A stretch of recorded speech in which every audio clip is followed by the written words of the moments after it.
Bonsoir à toutes et à tous. Merci d'être aussi nombreux ce soir au Lieu-dit pour cette rencontre. Merci d'avoir évidemment aux équipes de Lieu-dit qui nous accueillent dans cette salle. Merci évidemment aux équipes de la découverte. Et je pense évidemment à Stéphanie Chevrier, Carole Ozzano et Pascal Liptis qui ont suivi les deux ouvrages qui vont vous être présentés ce soir. Merci évidemment à Pablo, Loïc et Seb de l'équipe de la revue Regard pour assurer la retransmission vidéo et la technique de ce soir.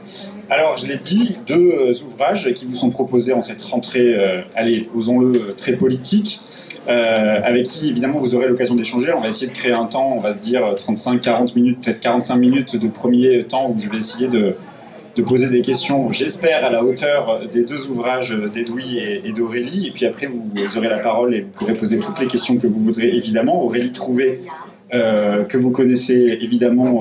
Aurélie, tu es porte-parole d'Attaque. Tu viens de publier donc le bloc arc-en-ciel pour une stratégie politique radicale inclusive aux éditions La Découverte. Et Edoui, évidemment, que vous connaissez aussi, Edoui Plenel, tu es le président fondateur de Mediapart.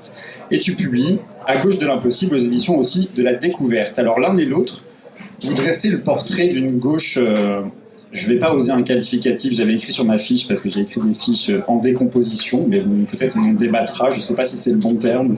Mais en tout cas, vous dressez tous les deux l'inventaire des échecs de la gauche, des manquements, des renoncements aussi beaucoup.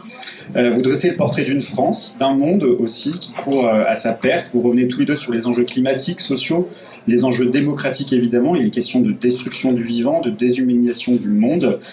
Tout n'est pas noir dans vos livres, il y a même plutôt un propos d'espoir dans vos deux ouvrages. Chacun vous parlez des sursauts de la société, vous évoquez l'espoir des mobilisations en cours en France et dans le monde évidemment, qu'il s'agisse des marches pour le climat, des manifestations contre le racisme, l'islamophobie ou l'antisémitisme, celles aussi évidemment contre les violences faites aux femmes. Et surtout, vous partagez la même conclusion, il y a urgence. Et lui, tu écris l'heure de nous-mêmes a sonné. Aurélie, tu dis qu'il est temps. Il est temps de quoi on va se poser la question. En tout cas, j'ai une première question pour vous, Edoui.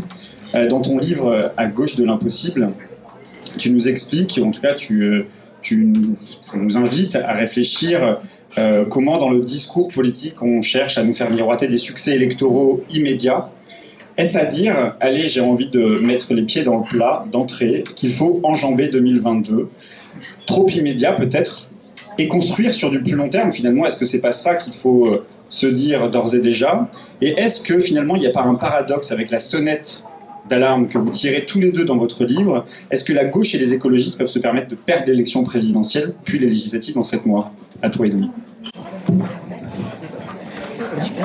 Bonsoir à toutes et tous et merci au Lieu-dit d'accueillir grâce à Regard cette rencontre, un petit moment, comment dire, d'émotion, de sensibilité, puisque ce lieu, pour moi, est beaucoup associé à Daniel Ben Saïd, à la mémoire de laquelle j'ai dédié À gauche de l'impossible. Celles et ceux qui le connaissent savent quelle belle personne c'était et combien c'était, en ces temps de chasse aux sorcières, aux islamo-gauchistes, aux mal-pensants, c'était profondément un hétérodoxe, un homme libre, l'envers d'une politique viriliste de prédation ou de domination. Bref, salut. En fait, j'ai fait À gauche de l'impossible, qui est basé sur le travail de Mediapart depuis la décennie écoulée, pour essayer de comprendre ce qui nous arrive. Moi, mon engagement, c'est le journalisme. J'ai beaucoup d'estime pour l'engagement qu'incarne Aurélie ici, avec Attaque, et toutes celles et tous ceux qui sont dans les mouvements sociaux. Moi, j'ai fait d'un métier un engagement. Ce métier, c'est à la fois de nous dire des choses, des vérités de fait que parfois on n'a pas envie d'entendre, et puis essayer de leur donner du sens. Donc, qu'est-ce que j'ai voulu faire là? C'est essayer de comprendre en effet ce qui nous arrive. Nous sommes aujourd'hui, nous nous rencontrons fraternellement, mais nous sommes comme une contre-société. Nous sommes aussi nombreux que nous soyons ici, nous sommes bien à l'écart de ce qu'on entend en écoutant n'importe quelle radio, n'importe quelle télévision aujourd'hui. Les idées qui sont nos ennemis de toujours, l'inégalité naturelle, les civilisations supérieures à d'autres, les nations supérieures à d'autres, les cultures supérieures à d'autres, les sexes ou les genres supérieurs à d'autres, ont pignon sur rue. Et je ne citerai pas le nom de la personne qui est le symptôme de ce déchaînement de racisme, de xénophobie, de ségrégationnisme, de suprémacisme, de sexisme, d'homophobie, d'islamophobie. Vous pourriez allonger la liste. J'ajouterais de refus des enjeux climatiques et de total aveuglement au défi de l'humanité, j'allais dire même de haine de l'humanité. Donc, il faut qu'on essaye de comprendre cette catastrophe. On ne va pas se lamenter sur cette catastrophe. Se lamenter sur cette catastrophe, c'est tout de suite se dire mais comment on en sort? Et je ne vais pas me dérober sur la question. Comment on essaye de gagner la présidentielle? Bon, bien sûr que ces questions, on peut se les poser, mais si on passe tout de suite à ces questions-là, on est quelque part, pour moi, tombé dans le piège de la catastrophe que j'appelle celui des Gorgones. Vous savez, c'est dans l'Antiquité grecque, la plus célèbre, c'est Méduse. Si vous la regardiez, si vous croisiez son regard, vous étiez paralysé. Donc on est paralysé, on est pris au piège. Voilà. Donc moi, je veux échapper à la catastrophe. Elle est là. Il ne faut pas penser qu'elle est à venir. Elle est là, elle est devant nous. On ne peut pas se dire le contraire. Et elle est évidemment devant nous par les urgences climatiques, écologiques, sociales, démocratiques. Mais elle est devant nous aussi par le fait que cette époque a produit des monstres nouveaux qui sont l'incarnation même de comment on peut encore faire pire et encore aller encore plus vite dans la catastrophe. Donc comment en est-on arrivé là?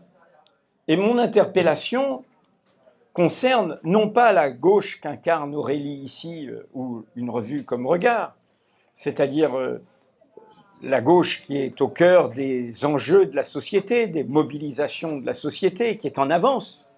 Moi, c'est une interpellation de la gauche partisane, celle qui est au cœur de ta question. Il va falloir voter pour nous, il va falloir gagner la présidentielle, etc. Je ne mésestime pas ces enjeux.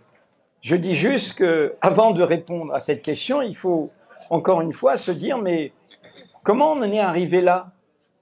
Comment on est arrivé à ce désastre, à cet effondrement du quinquennat de François Hollande, à ces gens qui sont passés du côté obscur de la force, à l'instar du symbole que représente Manuel Valls, tous ces gens qui ont dévalé l'escalier et qui se pensent de gauche, mais qui agissent et vivent et pensent à droite, profondément, qui sont du côté du conservatisme.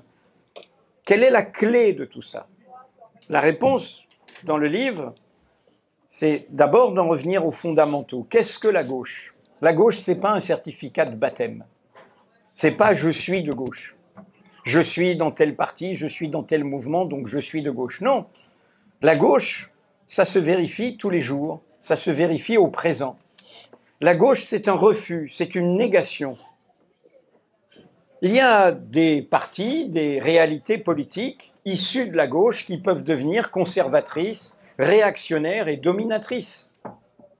Nous serions en Chine et nous serions ici, nous ne pourrions pas nous réunir, mais rassembler contre les oligarques du Parti communiste chinois, contre l'exploitation et l'absence de droits des travailleurs, contre la répression des mouvements démocratiques de la société, contre l'absence de liberté syndicale en Chine, où c'est un parti communiste qui a fêté son centenaire avec Karl Marx en symbole. Donc la gauche, encore une fois, n'est pas un certificat de baptême. Il y a eu des gauches réactionnaires, il y a eu des gauches colonialistes, il y a eu un responsable de la torture pendant la guerre d'Algérie qui est mort en 1989 dans son lit tranquillement et qui était parlementaire socialiste jusqu'à 1980, il s'appelait Robert Lacoste. Et ça vaut de même pour la République, avec laquelle on nous bassine. La République, ça a des adjectifs. Il y a eu une république bourgeoise, une république répressive, une république réactionnaire, une république refusant les droits des femmes, une république colonialiste et des élites républicaines qui ont accepté la collaboration sans aucun problème à partir de 40. Donc, qu'est-ce que la gauche? La gauche, c'est un refus, une négation qui se vérifie en permanence et qui, à chaque fois, fait reculer les frontières de l'injustice, de l'inégalité, de l'oppression. C'est ce mouvement infini de l'égalité, entendu au sens premier de l'égalité naturelle, sans distinction d'origine, de condition, d'apparence, de croyance, de sexe, de genre, et ainsi de suite. C'est cette gauche qui pose un jour la question de l'esclavage, alors qu'une bonne partie des républicains de 1789 ne voulaient pas la voir, voire quand ils étaient en Haïti, en Saint-Domingue, étaient propriétaires d'esclaves. C'est la gauche qui pose la question ouvrière quand les républicains de février 48 répriment dans le sang, en juin 48, le mouvement ouvrier des ateliers nationaux. Et ces ouvriers qui, à un moment, disent « on veut parler pour nous-mêmes ». C'est la gauche qui est portée par le mouvement féministe, mais pas le mouvement féministe seulement qu'on a connu en 60-70 ou qu'on connaît maintenant avec son renouveau MeToo, mais même, je le rappelle toujours, cette figure, la Grande Marie, que vous trouverez dans le métro, une institutrice, membre de la CGT, et qui a fait les premiers groupes femmes dès les années 20. Et à un moment, qui pose cette question des femmes.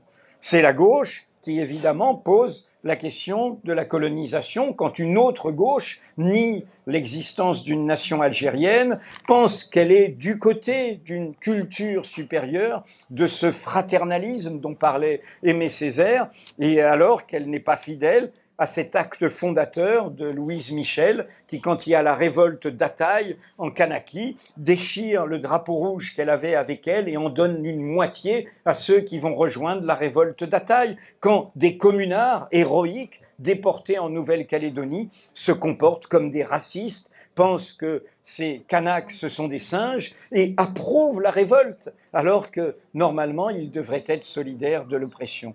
Et vous voyez bien que, de fil en aiguille, on arrive à nos débats d'aujourd'hui, aux luttes contre la vie chère des Gilets jaunes. Ils n'ont pas de certificat de baptême, on ne sait pas d'où ils viennent, aucun parti n'a décidé qu'ils allaient se révolter, et puis tout d'un coup, quelque chose surgit, comme les quartiers populaires, les jeunes, les luttes de ceux qui sont victimes de l'oppression liée à l'origine, du droit du contrôle au faciès, des jeunesses, des populations racisées, comme MeToo, comme tout nouveau mouvement. Et pour finir, pour en venir à la question de l'urgence, la question climatique. Il n'y a pas d'agenda climatique sans ces mouvements qu'au début, on a diabolisés, on a ridiculisés, on a vu comme des mouvements d'activistes minoritaires, au point, ne l'oublions pas, que sous une présidence de gauche, en 1985, François Mitterrand a ordonné un crime d'État, un attentat terroriste contre le mouvement écologiste Greenpeace à l'été 85. Donc la gauche, c'est ce mouvement, c'est cette dynamique. Donc du coup, qu'est-ce que ça veut dire? Ça veut dire que pour comprendre ce qui est arrivé à la gauche aujourd'hui, je parle de la gauche partisane, et je comprends bien dans les nuances que certains mouvements en ont tenu compte. Je pense évidemment à comment la France insoumise a essayé d'exprimer un peu dans la période récente les mouvements sociaux, et y compris dans la composition de son groupe parlementaire. Mais toujours est-il que dans l'ensemble majoritaire de ces composantes, nous avons depuis 40 ans une gauche qui a oublié que son acte fondateur, c'est le mouvement de la société. La gauche s'est renversée des rapports de force d'inégalité, d'oppression, d'injustice. On ne renverse pas ces rapports de force sans mobiliser la société. Pour mobiliser la société, il faut l'accompagner, il faut l'écouter, il faut apprendre d'elle, il faut être avec elle. Depuis les années 80, la gauche, oubliant ce qui lui a permis, y compris ses victoires électorales, s'est identifiée au présidentialisme, ce pouvoir d'un seul qui confisque la volonté de tous, s'est identifiée au pouvoir étatique, comme si l'État était neutre, comme s'il fallait d'abord être des hommes, évidemment, c'est l'expression consacrée d'État, sans oublier que l'État est évidemment traversé par les rapports de force sociaux, par justement les rapports de classe qui sont au cœur de la société, et du coup une gauche qui en est venue, et vous en avez eu le spectacle, notamment ces 4 dernières années dans nos débats totalement fous, mais ça a commencé sous le quinquennat Hollande, qui méprise la société, qui la regarde d'en haut, qui pense qu'elle pense mal, qui s'en méfie, qui se bouche le nez, qui ne se mobilise pas avec elle, qui ne fait pas de sursaut collectif contre les violences policières, sur les causes communes de l'égalité.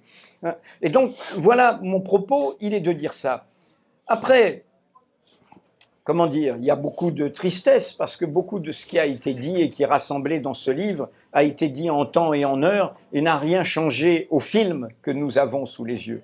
Mais je lance cet appel parce que, quels que soient les scénarios de la présidentielle, quelles que soient les surprises qui peuvent se passer, et on en a vu en 2016-2017, quelles que soient les décisions raisonnables, parce qu'au fond, l'élection n'est pas un choix stratégique, c'est un choix d'un moment que chacune et chacun d'entre nous prendront. La question, c'est la mobilisation de la société. Et la question, c'est le lien des forces politiques que nous soutiendrons ou que nous accompagnerons avec la société. C'est comment elles maintiendront, elles accepteront ce lien. Et c'est là que se joue l'essentiel. En ce sens, nos 2 livres sont concomitants. Moi, je le dis en point de vue d'observateur ayant lancé des alertes depuis 10 ans, et je cite un penseur qu'on pourrait dire de l'écologie, de la politique, fondateur, qui est Gunther Anders, qui dans un entretien des années 70 dit et oui, je suis désespéré, et que voulez-vous que j'y fasse? Oui, ben, il répond, il faut faire ce qu'on doit. Et ce qu'on doit, c'est être au rendez-vous de la société, c'est apprendre de la société, c'est accompagner la société. Et pour moi, cet acte me semble beaucoup plus essentiel que de débattre immédiatement, c'est ce que j'appelle les raccourcis électoraux, des tactiques électorales, des combinaisons électorales, etc. Le plus essentiel, parce que ce sont les occasions qui ont été manquées. Les gauches aujourd'hui ne seraient pas dans le même état si elles n'avaient pas manqué les gilets jaunes, si elles n'avaient pas manqué les mobilisations contre les violences policières, si elles n'avaient pas manqué tout ensemble les mobilisations contre l'islamophobie, si elles n'avaient pas manqué la renaissance d'un MeToo radical et avec les excès de la radicalité. Et qui sommes-nous aujourd'hui vieillissants pour moquer les excès de la radicalité? La radicalité, elle est toujours audacieuse, elle bouscule, elle invente, elle crée comme en art. Et c'est bien ça, toute licence en art, disait le manifeste d'André Breton avec Léon Trotsky dans les années 30. Bien sûr, il faut bousculer, il faut inventer, et ces inventions nous réveillent, et elles tracent une nouvelle route. Et de ce sens, et là, honneur, et je m'arrête, honneur à Attaque et à l'une de ses porte-paroles, Aurélie Trouvé, parce que Dieu sait si dans toutes ces années, qu'est-ce que le bonheur nous avons eu de voir l'invention incessante qu'a représenté le mouvement Attaque. Merci.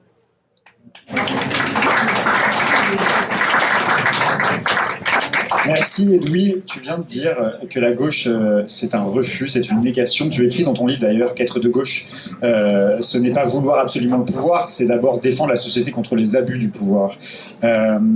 Est-ce que justement ça n'est pas le principal problème, ou est-ce que c'est pas le principal ou la principale erreur de la gauche, c'est-à-dire d'être contre ou de se présenter comme étant contre d'une manière générale, de n'être que contre, ce que dit Aurélie aussi d'une certaine manière parfois dans son livre, là où d'ailleurs je dis ça en même temps, je te l'ai déjà dit, tu as une lecture assez optimiste de ce que des luttes sociales et du mouvement social d'une manière générale, parce que tu dis que la gauche finalement n'a pas que des défaites, il y a beaucoup de victoires dans la gauche ces dernières années. Tu cites, ça va du TCE au CPE, mais tu parles aussi de l'aéroport Notre-Dame-des-Landes, tu parles d'Europa City à Gonesse, la ferme des 1000 vaches, et on pourrait ajouter aujourd'hui visiblement la victoire contre le projet pharaonique de la gare du Nord à Paris.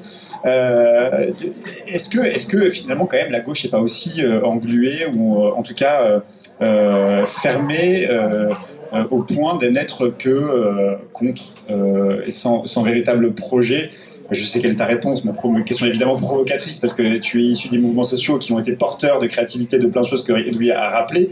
Mais donc voilà ma question, et évidemment ma question elle est aussi la suivante, c'est-à-dire que on a envie de savoir comment cette fameuse convergence dont on parle depuis tout le temps, comment elle se fait, comment on passe du social au politique, comment le politique passe vers le social, comment il se nourrit, comment le politique est irrigué par les mobilisations sociales. C'est le projet que tu portes dans ton livre avec le bloc arc-en-ciel. Comment on y répond? Alors, pour toutes ces questions, d'abord je voudrais faire quelques remerciements, mais aussi parce que pour moi ce livre a été l'occasion d'amitié, et il y a des gens qui m'ont beaucoup accompagné sur l'écriture. Je voudrais quand même remercier, mais je ne sais pas s'ils sont arrivés, Cédric Durand, Razmik Kecheyan, il y a Amélie Canon qui doit être par là, et puis Rémi Toulouse aussi de La Découverte qui a fait un boulot extraordinaire. Pourquoi je dis tout ça aussi? Parce que moi je considère que le militantisme c'est aussi une affaire d'amitié, de joie militante, et je le dis dans mon bouquin, d'aventure humaine, et qu'on ne tient pas en tant que militant bénévole sans ça, quoi. En fait, c'est aussi tout ça le militantisme, et je crois que ça aussi, ça doit pouvoir irriguer la politique, la gauche au sens électoral du terme.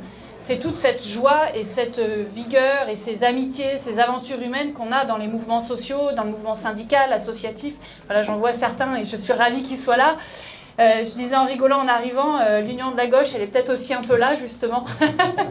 Parce qu'il y a des militants associatifs, syndicaux, politiques, il y a la gauche intellectuelle, sociale. Et je crois, quand j'ai fait la midinale, là, de regard à midi, où c'était titré « La gauche est en forme ». Alors évidemment, ça a fait réagir.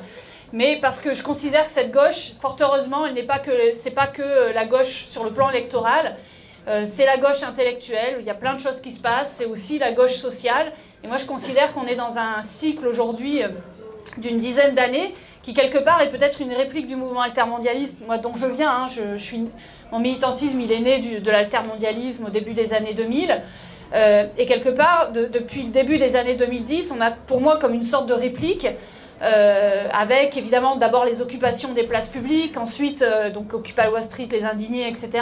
Ensuite on a eu Nuit debout, les gilets jaunes qui ont porté la question démocratique, les insurrections populaires. Et puis on a évidemment eu les mouvements féministes radicaux à une échelle internationale, le mouvement climat. Et puis je rajouterai les mouvements sociaux et syndicaux, et je trouve que le mouvement des retraites de 2019-2020 a été l'occasion d'innovation, d'un renouvellement à mon avis profond, avec une diversité tactique qui s'est exprimée. Alors peut-être que certains diront pas assez, mais au regard de ce qui se passe dans la gauche électorale, je pense que c'est des puissances 10, quoi. Voilà, et qui ont amené parfois à des victoires. Et dans mon bouquin, je parle beaucoup d'ailleurs de cette richesse de la diversité des tactiques, de la complémentarité des tactiques, du lobbying plaidoyer aux manifs syndicales classiques, jusqu'au jet de robe d'avocat et au sabotage et au piquet de grève, etc. Tout ce qu'on a par exemple vécu dans contre la réforme des retraites. Et c'est toute cette richesse-là aussi qui aujourd'hui devrait pouvoir irriguer la gauche sur un plan électoral, quoi, parce que c'est pour ça que j'ose dire que la gauche est enfant, parce que en le voyant sur 10 ans et en ne le voyant pas que du strict point de vue de la gauche, de la gauche des partis politiques, pour faire vite, voilà. Et aujourd'hui, effectivement, il y a sans doute un enjeu de nourrir la gauche au point de vue électoral de cette richesse des mouvements sociaux. Voilà. Et peut-être le bouquin, moi, ça a été une manière, quelque part, en fait, de 15-20 ans, même pas maintenant, de militantisme à attaque, d'en tirer quelque part moi, ce que je considère comme des enseignements, qui sont les miens, mais... Et c'est vrai que tu parlais d'attaque, je pense qu'à attaque, c'est vrai qu'on est baigné par cette dite convergence des luttes, en fait, mais en tout cas par ces alliances. Je parle d'un bloc arc-en-ciel, c'est le rouge des traditions communistes syndicales, le vert des mouvements écologistes, le violet du féminisme, le jaune des insurrections populaires, le multicolore des mobilisations antiracistes contre les violences policières et LGBTQ+, etc. Et en fait, à attaque, on est baigné de ça. C'est-à-dire qu'on est né avec des représentants, y compris syndicaux, fondateurs, associatifs, des médias critiques. Et quelque part, c'est vrai que moi, j'ai baigné là-dedans. D'où et ce que j'essaye ce que je pense voir aujourd'hui, c'est quand même qu'il y a des alliances quelque part nouvelles qui se font dans les mouvements sociaux, qui ne se font pas forcément du côté électoral, mais en tout cas qui se font du côté des mouvements sociaux. Ce que je raconte dans mon bouquin, alors évidemment, il y a l'expérience de Plus Jamais Ça, avec de Greenpeace à la CGT et bien d'autres. Mais il y a aussi, je vois Céline là, mais il y a par exemple tout ce qu'on a fait contre la loi Sécu Globale, où voilà, on a eu des tentatives d'alliance avec les collectifs de familles de victimes de violences policières, des journalistes, etc., et évidemment les syndicats. Donc il s'est passé plein de choses depuis un certain nombre d'années. Alors vous allez me dire, oui, aujourd'hui c'est pas très vigoureux, mais il se trouve qu'on a eu le Covid et la crise sanitaire quand même pendant 1 an et demi, que ça nous a, pour moi, ça a coupé quand même ça nous a coupé quelque part en plein vol. Ça nous a en tout cas un peu abîmé les ailes, ça c'est clair, mais voilà, je pense que c'est quand même un long cycle qui est loin d'être complètement rompu, bien au contraire, et qui a été interrompu à un moment donné parce que, voilà, du fait des contraintes sanitaires, etc., et que ça a abîmé nos appareils militants, mais en l'occurrence, je pense qu'aujourd'hui, il y a une vigueur qui est extrêmement forte. Et du coup, juste pour répondre à la question sur 2022 aussi, je pense que du coup, quand même, la gauche se reconstruit avant tout sur le long terme, et pas seulement sur l'échéance de 2022, parce que les enjeux, ils sont tels de démocratisation, de renouvellement de l'appareil politique au sens électoral qu'il va y avoir besoin de beaucoup de temps. Et en même temps, c'est compliqué, effectivement, d'enjamber 2022, ne serait-ce que parce que je pense qu'aujourd'hui, on peut craindre Marine Le Pen au pouvoir directement ou à travers les idées qui seront portées de toute façon par la droite dure au pouvoir. Et qui, voilà, avec une extrême droitisation pour moi qui est extrêmement claire et qui fait partie aujourd'hui du logiciel de la droite des riches, hein, avec une alliance avec la droite identitaire. Et je fais juste un point là-dessus d'ailleurs, c'est que je pense que la question des libertés publiques, pourquoi on s'est battu à ce point-là depuis 1 an ou 2 sur les questions des libertés publiques, c'est pas seulement tout ce qui nous tombe avec la crise sanitaire, c'est parce que cette droite qui impose un désastre écologique et social de plus en plus fort, qui est de plus en plus brutal sur le plan écologique et social, pour pouvoir s'imposer, il y a besoin du bras armé, il y a besoin de la répression judiciaire, policière, raison pour laquelle d'année en année, on se prend, comme se prennent les quartiers populaires depuis très longtemps, on se prend de plus en plus une répression extrêmement forte des mouvements sociaux. Et donc on n'a plus le choix que de s'allier également sur la question des libertés publiques, de la répression contre les violences policières, et de faire des alliances avec... c'est l'occasion d'ailleurs d'alliances avec les mouvements de quartier populaire, parce que ça fait un moment qu'ils le vivent. Et donc cette question de liberté, de défense des libertés publiques, mais aussi de lutte contre les racismes, parce qu'il y a besoin de diviser la population pour faire avancer ce programme de destruction massive. Donc cette question des libertés et des luttes contre le racisme, elle est aujourd'hui, à mon avis, d'autant plus centrale pour la gauche. Et d'ailleurs, d'où l'intérêt, comme tu le dis, de ne jamais canner là-dessus. Moi, j'ai été traumatisée, mais j'imagine que c'est pareil dans la salle, par ce qui s'est passé avec la manif des policiers du mois de mai. Pour moi, c'est un marqueur, voilà, merci. C'est un marqueur, c'est-à-dire que d'aller manifester sur des mots d'ordre sécuritaires avec certains syndicats policiers aux côtés de l'extrême droite, pour moi, ça, c'était trop. C'était le marqueur, et à un moment donné... je dis l'union de la gauche, en fait, oui, l'union de la gauche, mais quelle est la gauche? Et en fait, pour moi, il n'y a pas de gauche irréconciliable, il y a ce qui n'est plus la gauche, qui se revendique peut-être de gauche, mais qui n'est plus la gauche, qui a abandonné les valeurs de gauche, qui, de manière très concrète, dans ses décisions, par exemple, sur la manif des policiers, mais évidemment pas que ça, n'est plus de gauche.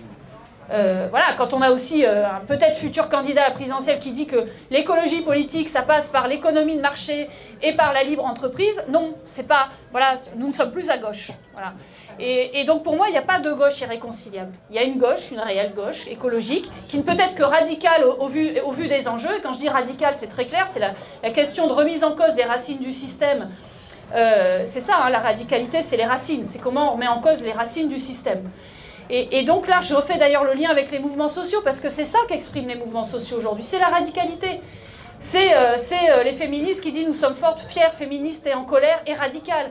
C'est les jeunes qui disent « changeons le système, pas le climat ». Ce sont les gilets jaunes qui, tous les jours dans leur slogan, disaient « changeons le système ». Et le problème aujourd'hui de la gauche, et j'en reviens à ce que tu dis, Edoui, c'est que la gauche, sur le plan électoral, en tout cas une partie de cette gauche-là, dite gauche, n'a pas compris ça.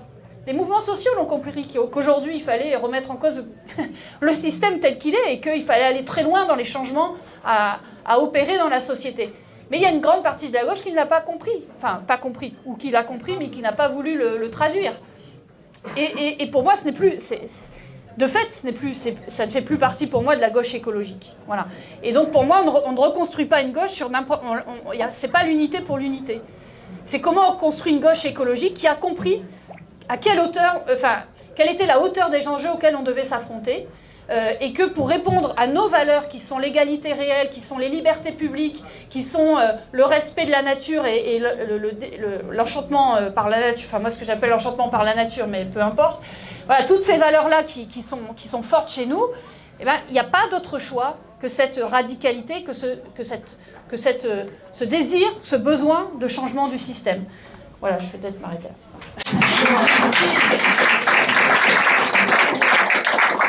C'est pas grave, Aurélie. Merci Aurélie.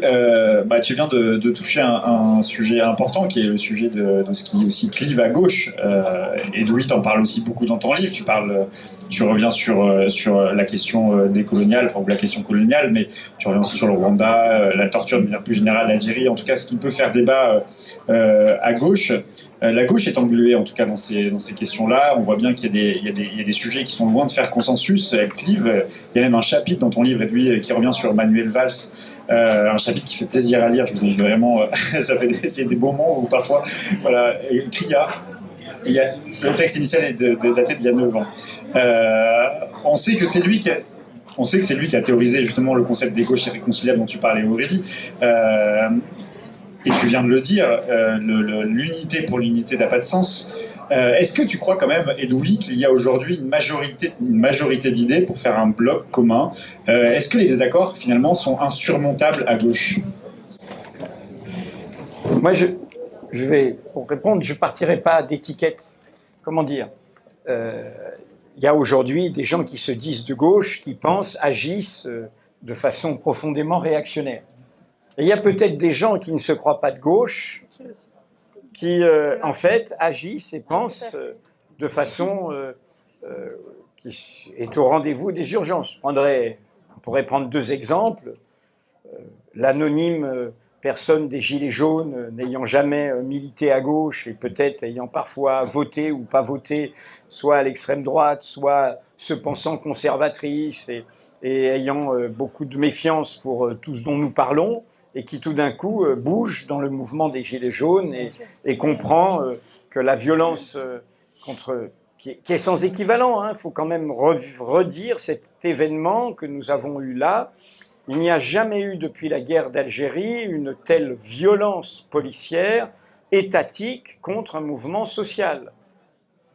Et cela concerne tout le monde. C'est-à-dire que tout le monde aurait dû se sentir concerné à partir du moment où on laisse ce basculement d'un maintien de l'ordre à tout à fait autre chose, qui est l'organisation du désordre, de la violence de classe à travers la répression policière et judiciaire, puisqu'il ne faut pas l'oublier. Et puis l'autre exemple que je prendrai, qui n'est pas du tout dans le même univers social, c'est un Jacques Toubon qui venait de la droite et qui, défenseur des droits, s'est trouvé au rendez-vous des principes et des libertés bien plus que beaucoup de gens qui sont à gauche ou se disent encore de gauche. Qu'est-ce que je veux dire, et c'est le sens de la gauche de l'impossible, c'est quand même, il faut se pincer à un moment. Tu l'as rappelé, nous vivons un moment où, sans ironie par rapport à ce que la situation sanitaire nous a obligés à faire, où les masques tombent. Nous avons une réalité de la domination, de la prédation économique et financière qui ne s'embarrasse plus d'aucune apparence. Les chiffres vertigineux des profits faits pendant l'année dernière avec toutes les aides étatiques et distribuées aux actionnaires sont comme une insulte faite à l'ensemble des efforts faits par l'ensemble d'un pays, l'ensemble de son peuple, et notamment dans les zones les plus populaires, face à une épreuve qui concernait tout le monde, qui n'était ni de gauche ni de droite, qui était la pandémie. De la même manière, nous avons au niveau je viens de le dire, au niveau de la violence étatique, quelque chose qui s'est mis en place, et je le rappelle avec un préfet de police qui a commencé au Parti socialiste comme chevènementiste, donc à la gauche du Parti socialiste. Je rappelle juste ça parce qu'il faut privilège ou désavantage de l'âge. Je suis rentré dans ma 70e année et du coup on voit combien sont passés du côté obscur de la force. Et ça fait partie d'un bilan qu'il faut regarder en disant mais qu'est-ce qui s'est-il passé? Et jamais, Dieu sait, il y a eu des violences, il y a eu des répressions, mais jamais il n'y a eu quelque chose d'une telle ampleur, d'un tel systématisme. Et enfin, cela fait 30 ans que nous traquons ça, que nous voyons ça. J'ai été un de ceux qui a le plus documenté ça très tôt, mais aujourd'hui, nous avons une libération de la violence identitaire qui va de pair avec cette violence étatique et avec cette violence économique, et qui est liée. Il faut lancer la guerre de tous contre tous, à chacun son étranger, son immigré, son musulman, son arabe, son noir, pour faire passer tout le reste. C'est clair, nous sommes dans ce moment-là. Normalement, toutes les gauches, dans toute leur sensibilité, qu'elles soient syndicales, qu'elles soient dans le mouvement social et qu'elles soient partisanes, face à cette réalité-là, devraient toutes être ensemble. Disant, on a des différences, mais ça, on doit faire barrage, car ça nous emportera tous. Et ce n'est pas ça qui se passe. C'est l'inverse. Vous le voyez bien, tu as cité la manif des policiers, où il y avait aussi bien le Parti socialiste, les écologistes et le Parti communiste. Non pas tous les socialistes, non pas tous les écologistes, non pas tous les communistes, mais néanmoins des symboles, tout ce qu'il y a de plus dirigeant de ces trois forces composantes de ces partis-là. De la même manière, sur la question de l'islam, de l'islamophobie, de la réalité de ces stigmatisations, combien se félicitent au contraire de défendre une soi-disant république qui est en fait une république réactionnaire, conservatrice, bourgeoise, de classe et ainsi de suite. Donc, j'en viens à ce qui est pour moi l'essentiel et qui va exactement dans ton sens, c'est face à cette réalité-là, il y a une vitalité, bien sûr. Moi, le à gauche de l'impossible dit cette gauche que nous inventons. Et on pourrait dire cette république. Hein, voilà, parce que derrière, c'est aussi qu'est-ce qui fait qu'on ajoute des adjectifs à la république et qu'on demande qu'elle soit sociale, démocratique, écologiste, féministe, et ainsi de suite. Et donc, c'est cette question. Et la question qu'il faut affronter, c'est que nous avons une gauche partisane qui a réduit la politique à l'élection. Je suis désolé, l'histoire de la gauche, pourquoi elle a inventé des partis politiques? C'est parce qu'il faut des militants. Pourquoi elle s'est liée au syndicalisme? Parce qu'il faut être dans l'entreprise, il faut être dans le quartier, il faut faire vivre une réalité. L'élection est une arme, mais parmi d'autres. Et d'où aussi toutes les règles que s'étaient fixées les partis au départ de gauche, qu'on devait reverser une partie de ces indemnités électorales au parti, qu'on devait ne pas vivre de l'élection. Or, nous savons tous que dans tous les partis dits de gauche aujourd'hui, ce sont des partis d'élus, d'apprentis élus, de collaborateurs d'élus et de futurs élus. Et donc, le nec plus ultra de la politique devient l'élection. Bien sûr que c'est très bien, bien sûr qu'on doit pouvoir gouverner, bien sûr qu'il y a des élus qui peuvent très bien assumer leurs responsabilités et être honnêtes. Je ne jette pas le bébé avec l'eau du bain, mais je dis qu'à réduire l'action politique à cela, c'est là où on s'isole de la société. Et c'est là où on n'a plus qu'à pleurer l'abstention, à engueuler les abstentionnistes, alors que c'est une abstention politique qui dit autre chose. Vous ne nous parlez pas.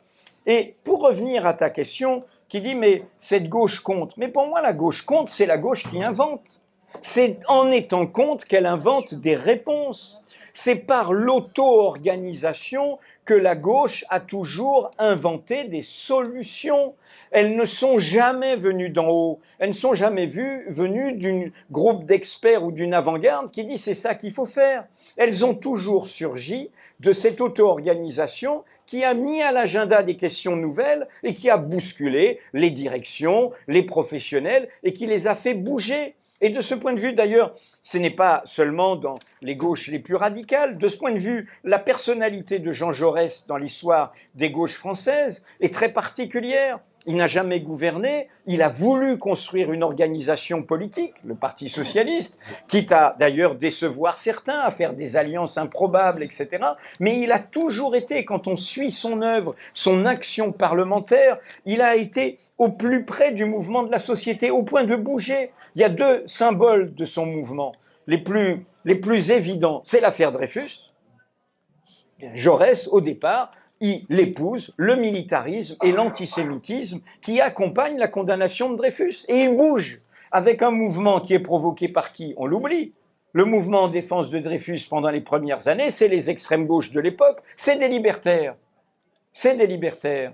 C'est Bernard Lazare. C'est ceux-là qui sont tout seuls à frapper aux portes et qui vont faire le basculement. Et on voit Jaurès basculer en 4 ans. Puis l'autre question, c'est la question coloniale, où on le voit bouger, où on le voit se mettre en mouvement, alors que globalement, les gauches républicaines épousaient, y compris dans des versions d'ailleurs libertaires, le côté, les reclus, par exemple, les frères reclus, qui étaient des anarchistes. On se disait que l'Algérie était un grand pays très vide, et l'un des frères a participé à la colonisation. On va pouvoir réaliser des choses qu'on ne peut pas réaliser ailleurs. Et donc, c'est ce mouvement-là, et je vais en prendre quelques exemples et je m'arrêterai là. La question démocratique, tu l'as dit, la question institutionnelle, d'où vient le débat sur sortir du présidentialisme?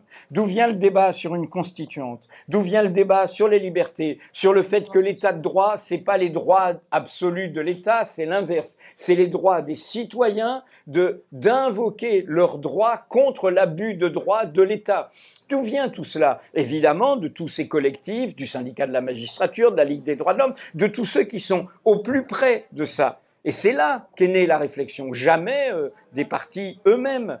Si on prend les questions économiques fondamentales, tous nos débats récents sur l'Europe, la crise grecque, actuellement, relisez les économistes atterrés. Je leur rends beaucoup d'hommages dans l'ensemble du livre, mais c'est exceptionnel comme littérature. Un groupe d'intellectuels, pas tous d'accord sur tout, qui travaillent ensemble, mais qui ne sont pas des intellectuels hors sol. Et aujourd'hui même, on a rendu hommage, je n'y étais pas hélas, à l'un d'eux, je sais que vous y étiez, Michel Husson, qui est décédé cet été, et qui était une de ces belles figures qui ont pensé avec le mouvement de la société. Troisième exemple, l'écologie, je l'ai dit. Je veux dire, quand on revisite les œuvres de René Dumont, le premier candidat écologiste qui était moqué, quand on revisite ses pronostics, quand on revisite sa première émission de télé avec le verre d'eau, quand on revisite tout ça, mais on se dit, mais Dieu sait si les réponses étaient là, y compris les prédictions. Et n'oublions pas que tout le débat contre le scepticisme climatique, il est passé où? N'oubliez pas, le ministre de l'Éducation de quand la gauche était plurielle était le symbole même de la négation du changement climatique. Et il avait été chef des experts du Parti socialiste, Claude Allègre. Je ne parle même pas de sa politique éducative. Bon, et donc, c'est une bataille, et cette bataille, elle est venue de la société. Et enfin, je termine avec un exemple d'aujourd'hui qui illustre ça. Nous savons tous que cette politique la politique menée face à la pandémie a été catastrophique. Ça a commencé par un mensonge inaugural, terrible, le mensonge sur les masques, la destruction des stocks de masques, et le mensonge organisé jusqu'au ridicule. C'est ce qui vaut l'enquête judiciaire actuelle et la mise en examen de la ministre de la Santé de l'époque, Agnès Buzyn. Mais nous savons tous que ça a continué d'une manière totalement folle. Tout ça fait dans des comités de défense, des conseils de défense, dans le secret défense, qui est quand même fou sur une pandémie. Une note historique du Conseil scientifique le 20 avril 2020, qui n'a même pas été publiée, qui a été cachée, alors qu'elle était au cœur, et je vais y venir, d'une politique de santé. Et on pourrait continuer. Le confinement qui était recommandé par tous les experts connaissant du terrain, non pas des experts hors sol, et je vais revenir de quoi je parle, une politique de santé publique, le confinement au moment des vacances scolaires de février, rappelez-vous les commentaires, vous avez vu ce président, c'est l'épidémiologiste en chef, et il est capable de ne pas être prisonnier des experts. Résultat des courses, 14 000 morts, c'est l'évaluation, en plus, à cause du refus de ce confinement à ce moment-là. Où veux-je en venir ? On sait aujourd'hui ce qu'est une politique de santé publique. On sait comment faire face à une pandémie. On le sait qu'il ne faut pas le faire sans la population. On le sait qu'on ne le fait pas avec la contrainte, qu'on le fait en allant au plus près, en allant expliquer, en allant partager, en faisant tout un maillage au plus près de la population, et y compris de ses préjugés, de ses isolements, de ses contraintes et tout. D'où le sait-on ? D'où le sait-on, et vous trouverez une littérature abondante de gens qui disent que ça a été une révolution dans la vision d'une politique de santé publique, de la mobilisation des premiers concernés au moment de la pandémie du sida. Et y compris avec l'activisme provocateur pour certains d'ACT UP. C'est à ce moment-là qu'on a compris que les médecins, avec ce pouvoir médical de sachants, et tous ceux qu'on convoque aujourd'hui autour de l'actuelle pandémie, ont gagné leur galon sur le sida, autour du sida. Et ils ont appris ça. Et ils ont appris ça des malades eux-mêmes. Et ils ont appris comment ça se passe. Exactement le contraire de ce qui est fait aujourd'hui. Et là, on a l'exemple même de l'autodidaxie. C'est-à-dire une politique démocratique et sociale se fait dans une forme d'autodidaxie. Nous apprenons les uns des autres. C'est ça, au fond, ce pourquoi je plaide, et pour aller tout à fait dans le sens d'Aurélie, pour moi, c'est pas que j'enjambe la présidentielle. Nous, on la couvrira, Mediapart. On organisera tous les débats. Demain, vous avez 2 demi-heures de suite, 1 demi-heure avec Jadot, 1 demi-heure avec Sandrine Rousseau. On n'a pas voulu un face-à-face. On a voulu d'abord prendre le temps, comme on a fait 2h50 la dernière fois. Bon, voilà, on prend le temps, etc. On va faire notre job d'information, d'interpellation. Mais pour moi, vraiment, et je le dis parce que nous, on a ce sentiment d'être du côté de ce mouvement de la société, mais la vague en face, et y compris la vague médiatique, est de plus en plus noire. Elle est de plus en plus ordurière, elle est de plus en plus violente. Et donc, il nous faut construire ce rapport de force. Il nous faut l'organiser, et dans tous les cas de figure. Et il nous faudra dire, quel que soit les candidats, quel que soit leur ordre d'arrivée, quelles que soient leurs alliances, leur dire « mais nous refaites pas le coup ». Ou une fois élus, vous oubliez la société, et vous oubliez ce que vous avez dit, ou vous oubliez vos engagements. Et donc nous ne vous croyons pas sur parole là-dessus. Nous voulons continuer à l'organiser, ce mouvement de la société. Et c'est vraiment essentiel. Et c'est là, pour moi, l'enjeu décisif, et c'est ce que j'appelle la porte étroite de l'espoir. Elle est là. C'est par là que peut se glisser l'espérance. Merci Edoui. Edoui, j'imagine que tu vas vouloir répondre à ce que Edoui disait sur cette politique partisane qui réduit souvent la politique à l'élection, et parce que tu en parles aussi beaucoup dans ton livre sur l'espèce de défiance qu'il y a des mouvements sociaux vis-à-vis notamment du politique, et en même temps de cette politique qui peut aussi avoir un rapport très opportuniste, ou je sais pas quel est le terme que tu utilises vis-à-vis du politique, et tout ton sujet dans ton livre, et c'est ça qui est intéressant et passionnant, c'est comment on construit justement comment les uns et les autres s'irriguent, et notamment comment le politique s'irrigue des mouvements sociaux. Mais je vais poser une dernière question, parce qu'après évidemment l'intérêt c'est que vous puissiez échanger avec Edoui et Aurélie, mais j'avais envie de t'interroger parce qu'il a été aussi beaucoup de questions dans ton discours, Aurélie, et dans ton livre. On t'en explique beaucoup et j'aimerais que tu en parles, c'est la question de la radicalité. Et lui a parlé de renoncement à gauche, des renoncements à gauche, on a parlé de Manuel Valls et évidemment du quinquennat précédent. Est-ce que c'est pas ça le principal problème de la gauche, c'est de ne pas assumer d'être de gauche? La droite assume d'être de droite, l'extrême droite assume d'être de droite, et même la droite assume d'être d'extrême droite aujourd'hui. Donc est-ce que c'est pas ça le principal problème? Et est-ce que c'est pour ça qu'aujourd'hui tu assumes et tu reviens sur le besoin de radicalité? On voit bien aujourd'hui, lui a parlé de médias, et c'est vrai qu'on voit bien comment les médias façonnent aussi une forme de pensée unique sur la radicalité. On renvoie dos à dos Sandrine Rousseau, de la radicalité de Sandrine Rousseau aujourd'hui à la radicalité d'un Éric Zemmour. Comment, en tout cas, qu'est-ce que ce terme recouvre pour toi, le terme de radicalité aujourd'hui? Alors d'abord, je voudrais revenir sur ce que tu dis sur René Dumont. Moi, ça me touche parce que voilà, moi je suis dans l'équipe, mon boulot, je suis dans l'équipe qui a été fondée par René Dumont, et je baigne là-dedans dans le cadre de mon boulot à l'Agro de Paris, quoi. Tu n'as pas un pullover rouge. Et voilà, mais j'ai été baignée par ça depuis que j'ai 20 ans, et d'ailleurs dans ma thèse, il y a 15 ans, je commence avec une phrase de René Dumont qui dit « c'est un seul et même système qui exploite le travail et le vivant, en l'occurrence le système capitaliste ». Voilà. Et je commence par ça, ma thèse. C'était en 2007. Mais alors, quand je vois aujourd'hui, c'est con, mais ce qu'on a fait, par exemple, dans Plus Jamais ça, là, ces dernières années, pour moi, c'est la continuité de ça. C'est d'abord de penser la radicalité, pour revenir à ça, d'abord en plaçant les besoins écologiques au même niveau que les besoins sociaux. C'est-à-dire que l'écologie n'est pas une annexe du social et le social n'est pas une annexe de l'écologie, et les deux sont indissociables et les deux permettent de répondre, les deux sont le progrès en fait, et les deux permettent de répondre aux besoins humains fondamentaux. Et ça, je crois que c'est une première alliance qui me semble fondamentale, en prenant toute la radicalité des mouvements écologiques et toute la radicalité des mouvements sociaux, et en essayant de l'articuler pour proposer un autre système. Et c'est ça l'idée qu'on avait dans Plus jamais ça. Il ne s'agit pas de gommer d'ailleurs tous les désaccords, mais d'essayer de construire un autre système face au système qui nous est imposé, et de sortir du diviser pour mieux régner, parce que c'est ça aussi. Pour moi, cette alliance, elle est extrêmement puissante, justement en termes de radicalité.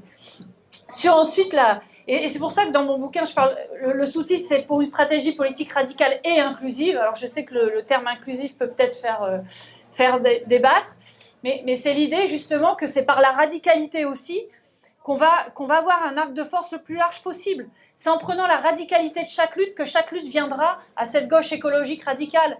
C'est justement en allant manifester avec les policiers qu'on est sûr de ne pas avoir les quartiers populaires, qu'on est sûr de ne pas avoir toute une frange de la population qui aujourd'hui subit les contrôles aux faciès tous les jours, qui subit les racistes tous les jours, qui subit la relégation sociale et raciale dans les quartiers populaires tous les jours.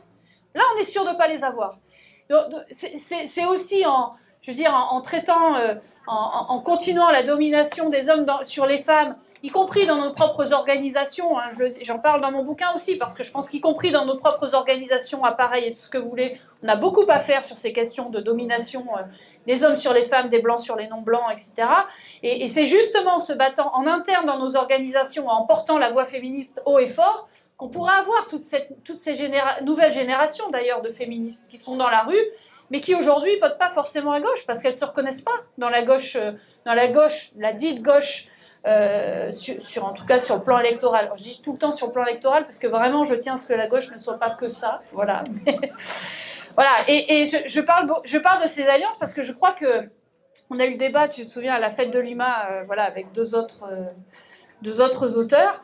Je crois que ces alliances ne se feront aussi que par un respect mutuel des luttes et un refus de l'hégémonie d'une lutte sur une autre. Il faut vraiment un soutien indéfectible entre luttes amies face au système capitaliste. Et ça veut dire ne pas rogner sur la radicalité portée par chacune des luttes. C'est respecter la radicalité de chacune des luttes, mais aussi respecter ce pourquoi on est venu à la lutte. Il ne s'agit pas de dire aux féministes, ou par exemple un habitant racisé des quartiers populaires, non mais en fait je vais t'expliquer, d'abord c'est ta classe sociale qui compte. D'abord c'est parce que tu es exploité par ton patron. Ça ne marche pas. En fait, il y a aujourd'hui des féministes qui sont arrivées parce qu'elles subissent des violences sexuelles et sexistes. Il y a aujourd'hui des jeunes qui sont arrivés parce qu'ils subissent tous les jours les contrôles aux faciès dans leur quartier. Et alors, moi je dis très peu le terme d'intersectionnalité, peu importe. On peut le dire autrement, mais en tout cas, c'est vraiment l'idée qu'on ne fera pas cette alliance que par une seule variable, entre guillemets, mais qu'il faudra rallier toutes ces luttes contre les différents rapports de domination du capitalisme. Domination du capital sur le travail et le vivant, comme dit René Dumont, mais aussi des hommes sur les femmes, des blancs sur les non-blancs, etc. Et ça me semble extrêmement important. Et aussi pour faire revivre les clivages, parce que Macron, c'est l'idéologie de la fin des idéologies. C'est ce qu'on dit dans un des bouquins d'attaque. C'est essayer de nier tous les clivages, de faire croire qu'il n'y a plus de gauche et de droite, etc. C'est pour ça que je pense que c'est important qu'on utilise, et tu le dis dans ton titre, qu'on réutilise le mot gauche. Je ne vois pas autour de quoi on va se rallier, en fait, si ce n'est le terme peut-être de gauche écologique plus largement.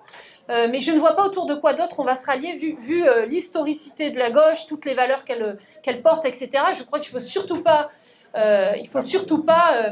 abandonner le mot de gauche, parce que au nom du peuple, il peut se passer plein de choses, au nom de l'écologie, il peut se passer plein de choses, et je ne vois pas quel autre terme peut aujourd'hui traduire les différentes valeurs qu'on porte tous ensemble d'émancipation face au système capitaliste. Et pour finir sur la radicalité, je voudrais en arriver à Moi, dans mon bouquin, mais je repars aussi de ce qu'écrivent des gens comme Cédric Durand ou Razmik Kochian, je pars des besoins. C'est-à-dire que je pense qu'aujourd'hui, la radicalité, elle est nécessaire pour répondre aux besoins.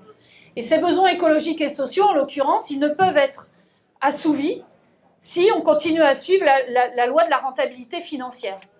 et faire en sorte que le travail et les investissements ne soient plus dictés par la rentabilité financière, ça signifie un chamboulement total du système économique. Mais un chamboulement total, ça veut dire que le système bancaire doit être en grande partie socialisé, que le système monétaire doit être en grande partie revu, parce qu'on ne peut pas avoir une banque centrale qui va financer tout et n'importe quoi au nom de la croissance. Bon. Ça veut dire que dans les entreprises, on ne peut plus avoir des conseils d'administration drivés essentiellement par les actionnaires. Donc ça veut dire que les conseils d'administration doivent être aujourd'hui, d'une façon ou d'une autre, soit par une étatisation, soit par des coopératives, soit par un changement global de la composante des conseils d'administration, enfin, des instances de décision des entreprises. Tout ça doit en tout cas être du ressort maintenant des salariés, des mouvements écologistes, des collectivités locales, de l'État, etc. Et ça, c'est des changements totaux de la manière dont aujourd'hui est dirigée l'économie. Donc moi, dans le bouquin, je parle de planification écologique et sociale, parce que par ailleurs, il faut pouvoir voir sur le long terme, vu l'urgence écologique, et que ça demande aussi que le marché est incapable de voir à long terme. Donc là aussi, ça signifie la planification, par ailleurs, c'est pas le Gosplan, hein, ça signifie une refondation démocratique fondamentale, basée sur les collectivités locales, mais aussi basée sur les communs. Alors j'y tiens aussi parce qu'on parle de gauche irréconciliable, mais c'est vrai qu'en notre sein, dans la gauche radicale, on a des débats. Par ailleurs, est-ce qu'il faut surtout l'État ou est-ce qu'il faut surtout les communs, voilà. Et là aussi, je pense qu'il y a quelque part, pas des faux débats, mais je pense que tout ça est tout à fait... on peut tout à fait hybrider tout ça. On peut avoir des pouvoirs publics et un État qui s'appuie aussi beaucoup sur les collectivités locales. Moi, je suis pour une décentralisation conditionnée, mais une décentralisation. Je suis aussi pour que les pouvoirs publics fassent monter en puissance les communs, les incluent dans la planification, évidemment sous condition. Il ne s'agit pas... il y a des grandes mutuelles ou des grandes coopératives qui n'ont rien à voir avec les communs. Et évidemment, il faut pas tout laisser passer. Mais en tout cas, on peut tout à fait envisager ce caractère hybride entre la culture étatiste et la culture des communs, comme on peut tout à fait envisager aujourd'hui une socialisation démocratique. Et le mot de socialisation, pareil, je pense qu'il faut se le réapproprier. Parce que la socialisation, c'est la réponse, par exemple, à celui qui nous dit il faut l'économie de marché, la libre entreprise. Ben non, en fait, aujourd'hui, pour répondre aux besoins écologiques, on a besoin de faire reculer énormément la frontière du marchand. On a besoin de faire reculer, de faire avancer les communs, de faire avancer la puissance publique. On a besoin de réguler très drastiquement et de changer profondément les entreprises telles qu'elles fonctionnent. Donc évidemment, ce n'est pas la libre entreprise. Donc voilà, et ça, pour moi, cette radicalité, elle est, alors je ne sais pas s'il faut utiliser ce terme-là, mais pour moi, elle est profondément pragmatique. C'est-à-dire qu'il y a des besoins, on y répond, et pour y répondre, il y a des gros besoins de changement de la société et de l'économie. Et pour finir, sur un besoin qui est pour moi fondamental, c'est celui effectivement de la démocratie. Et je reviens sur les mouvements sociaux. Je pense que de ce point de vue-là, les mouvements sociaux ont fait avancer plein de choses depuis 10 ans, depuis 20 ans. C'est vrai qu'à ATTAC, nous, on a été, je suis peut-être marquée par ça, parce qu'on a été poussé à ça à un moment donné, à revoir profondément la manière dont on fonctionne dans ATTAC. Parce qu'on s'est rendu compte que c'est pas parce qu'on est dit de gauche altermondialiste qu'on était forcément démocratique, comme on n'est pas forcément féministe quand on se dit une organisation de gauche, hein, voilà. Et de la même façon... voilà, les Gilets jaunes, Nuit debout, etc., nous bousculent. Enfin, juste une anecdote, mais quand on organise le contre G7, j'avoue qu'on arrivait, nous, avec les mouvements basques à Bersalé, tout ça, on se disait, bon, nous, il y a plusieurs milliers de personnes sur ce camp, on va faire comme ça fait des semaines qu'on l'organise, on le fera comme ça. Et puis on s'est fait complètement percuter par des mouvements autonomes, anarcho-libertaires, etc., qui organisaient des AG pour organiser le camp, quoi. Et là, on s'est dit, non, mais attendez, c'est bon, non, mais nous, ça fait des semaines qu'on bosse, on veut le faire comme ça. Et quelque part, c'était le choc des cultures. Moi-même, sur le coup, j'ai dit, ça va pas du tout, c'est nous qui portons ça. Et en fait, en y repensant, voilà, c'était la question de comment on fait vivre démocratiquement un camp et qu'on ne l'avait pas pensé. Et je crois que toutes ces cultures-là qui irriguent aujourd'hui le champ militant, social, qui moi, parfois, m'a percuté aussi, hein, mais je crois que c'est tout ça qu'il faut qu'on puisse se nourrir aujourd'hui. Et j'espère qu'ils pourront, des évolutions qui pourront aussi nourrir la gauche dite électorale, parce que je ne crois pas qu'elle se renouvellera sans ça. Et je crois que la vraie richesse, pour ça que dans la midinale de regard, j'ose le dire, je pense que la gauche, elle est en forme, parce qu'il se passe plein de choses, simplement il faut pouvoir irriguer cette gauche électorale de tout ce qui se passe ailleurs, et notamment dans la gauche sociale et écologique. Voilà. Merci à tous les deux. Aurélie l'a dit, elle nous a donné l'interview aujourd'hui dans la revue Regard et c'est vrai que tu reviens beaucoup sur le livre. Je vous invite à écouter cette interview. Vendredi, on aura l'honneur de recevoir Edoui dans la midinale aussi où on reviendra sur le livre. Ce sera disponible à partir de midi sur le site de regard.fr. C'était vraiment l'instant promo. Maintenant, c'est à vous. Vous pouvez poser toutes les questions que vous voulez. Pablo, je crois que c'est toi qui l'as. Pablo, tu peux passer le micro dans la table. Je prends 3-4 questions. On fait un retour avec Edoui et Aurélie et je reviendrai vers vous et après on conclura. Oui, Aurélie Trouvé, vous avez parlé aujourd'hui, je parle sans contrôle, en substance, de changer le système, de le renverser, etc. Or, en politique, plutôt que de parler de système, on parle de régime. Et la France, elle a un régime parlementaire. Donc, est-ce bien le régime parlementaire que vous voulez changer, supprimer? Et si oui, par quoi le remplacer? Voilà, sachant que le régime parlementaire, c'est la démocratie.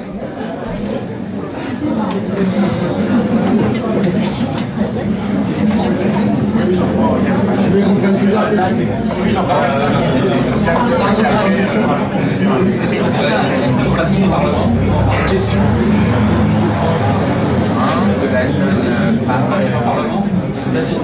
Oui, bonsoir. Merci d'abord pour ce débat super passionnant. Ça change, ça ouvre des horizons. Je voudrais poser une question qui va fâcher. Tu fais même référence dans ton livre, en tout cas j'ai pas encore lu ton livre, mais en tout cas dans les interviews autour du livre, aux Black Panthers, c'est-à-dire aux alliances entre des mouvements ultra radicaux. Et moi j'ai été absolument stupéfaite par le fait de lire dans les propositions urgentes de Plus Jamais Ça, pas un seul mot sur la question du racisme. J'étais absolument stupéfaite. Le mot islamophobie n'est pas prononcé. La loi sur le séparatisme n'est pas abordée. Il est question de lutter contre les lois liberticides, sauf la loi sur le séparatisme, qui est abordée uniquement sous l'angle de la répression par rapport aux associations, absolument pas sous l'angle de ce qui est fait, le fait majeur dans la société actuellement, et Dieu l'a dit, c'est la question du racisme, la question fondamentale autour de laquelle va se joue la période. Et là, rien. Rien sur la question des violences policières, rien sur, par exemple, un élément comme la dissolution comment s'appelle ce truc là qui est censé... du CCIF, des choses comme cela, qui n'ont cessé d'amener ce qu'on vit actuellement. Ce qu'on vit actuellement et la zémorisation médiatique, elle a été préparée. Entre autres, la dissolution du CCIF a été un élément majeur. La gauche n'a rien fait là-dessus, on s'en étonne guère. Mais vous, mais attaque, mais Plus Jamais Ça. On ne peut pas à la fois dire il faut une alliance, un bloc social, construit de manière radicale, c'est-à-dire en prenant les problèmes à la racine, sans se rendre compte, alors que toute la période est là-dessus, qu'un des éléments précisément, c'est la question du racisme et de l'islamophobie. Franchement, j'ai été totalement stupéfaite. Et je vous disais tout à l'heure, il n'y a jamais autant de répression par rapport aux Gilets jaunes. Moi, j'ai l'impression que par rapport à celle qui a existé par rapport aux Gilets jaunes, j'ai l'impression que, là encore, c'est un biais. Prenons les crimes policiers. Franchement, il y a 30 crimes policiers par an. En 73, à Marseille, il y a eu des dizaines de meurtres contre les Arabes. Donc il faut que la gauche ne comprend toujours pas cela. Mais moi je parle de la gauche radicale, je parle pas du PS et compagnie. Comment expliquer que alors qu'il y a eu 100 000 personnes à République autour du comité Adama, alors qu'il y a eu environ, je ne sais plus combien les chiffres, devant le tribunal organisé par le comité Adama, que quand il y a une manifestation organisée par les partis de gauche, tous les partis de gauche, la LDH, Attaque et compagnie, les collectifs contre les violences policières, les collectifs antiracistes ont refusé de participer à cela. Ils ont été convoqués, ils ont refusé. Il faut prendre la mesure de la rupture absolue. C'est bien beau de dire les quartiers populaires, les quartiers populaires. Il y a une rupture totale qui est ancienne et qui ne date pas d'hier entre les quartiers populaires, les populations racisées et la gauche radicale. Ne pas le voir ne permet pas de comprendre la période. Et ne permet pas de comprendre pourquoi, au cœur de la situation politique actuellement, il y a cette question dégueulasse de Zemmour. Donc franchement, j'ai besoin de comprendre pourquoi il n'y a rien là-dessus. Merci. Je prends 3 questions encore supplémentaires. Je fais un retour avec Émilie Aurélie. Dernière fois, je vous remercie. Merci, bonsoir, Emre. Alors, moi, j'avais une question-remarque parce que il y a quelque chose qui m'a un peu turlupiné dans l'économie générale, notamment de l'intervention d'Edwy.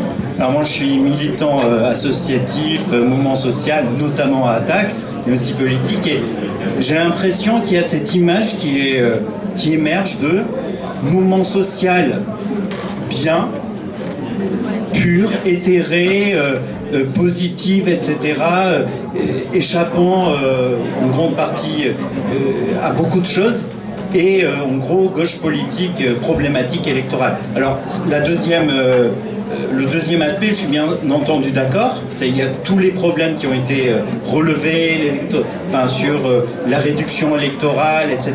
Je ne reviens pas dessus, ça a été dit et je partage, mais l'opportunisme, le carriérisme, et même la volonté de subsistance, etc. Alors je ne parle pas pour Attaque, hein, mais ça existe dans le mouvement social. Ça n'y échappe pas du tout en réalité. Et l'instrumentalisation, elle ne va pas que dans un seul sens. Elle est réciproque. Et je pense qu'il y a un danger à une quelconque angélisme aussi. Quand je dis mouvement social, c'est vraiment très large, aussi bien du secteur associatif, etc., etc. Et ça marche aussi, je finis là-dessus, quand on décale sur l'image du citoyen. C'est cette notion de citoyen qui est devenue une tarte à la crème, mais qui en fait, qui veut plus dire grand-chose, et dans lequel aussi, en fait, ça se définit de manière négative, le citoyen. C'est celui qui n'est pas dans une organisation politique. En réalité, ça devient ça, et ça devient un argument aussi de vente, d'aventure, plus ou moins personnel. Et je pense qu'il y a aussi un écueil à ne pas voir cet aspect-là, sans remettre en cause tout ce qui a été dit. Hein. Et voilà. Merci. La question là, et puis j'en prends une dernière. Bonsoir. J'ai entendu Mathilde Himmer et d'autres dire que le mot gauche ne parle plus. J'ai entendu Mathilde Himmer et d'autres personnes dire que le mot gauche ne parle plus du tout aux jeunes générations. Qu'est-ce que ça vous inspire? Merci. Dernière question.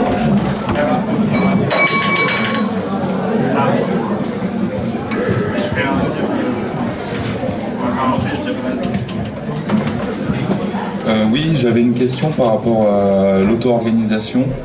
Et en fait, moi, mon souci, c'était de savoir comment on confédère finalement tous ces blocs d'auto-organisation autrement en fait que forcément dans les manifestations, et d'arriver en fait à avoir des moments d'échange comme on a là actuellement ici, et où on arrive justement à avoir les quartiers populaires ou d'autres types de luttes, enfin, des luttes qui justement, on devait parler de ça, et Frédéric Lordon aussi en parlait, justement qu'on n'empiète pas chacun sur nos luttes, mais justement comment on crée ces réseaux, ces réseaux entre chacun, voilà, stratégiquement.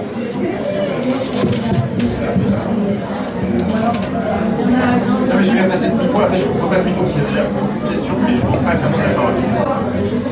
Merci. Donc plein de questions, enfin moi j'en ai noté 5. La question du système dans lequel on évolue, est-ce que c'est une remise en cause du régime parlementaire? Est-ce que d'abord on est dans un régime parlementaire?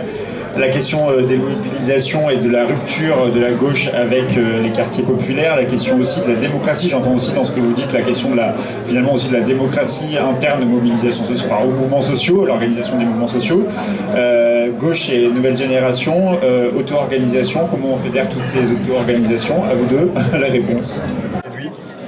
Oui, je vais en prendre, disons, 3. La question sur les mouvements sociaux, la question sur quel type de régime, et la question qui rejoint la question du racisme. Je ne crois pas du tout, hein, si on lit le livre, qu'il y a de l'idéalisation. Moi, mon métier est d'être journaliste, donc de rendre compte aussi de contradictions, de conflits, de bureaucratisation, tout ça existe et nous le savons, ça peut exister aussi dans des structures associatives. Ma question, c'est plutôt de revenir sur le fait que comment, et je continue, je n'ai aucun mépris pour l'engagement partisan, l'engagement politique et la fidélité à des idéaux, à ce militantisme anonyme, obscur, régulier et fidèle. Et tout ça, il n'y a rien de tel dans mon propos.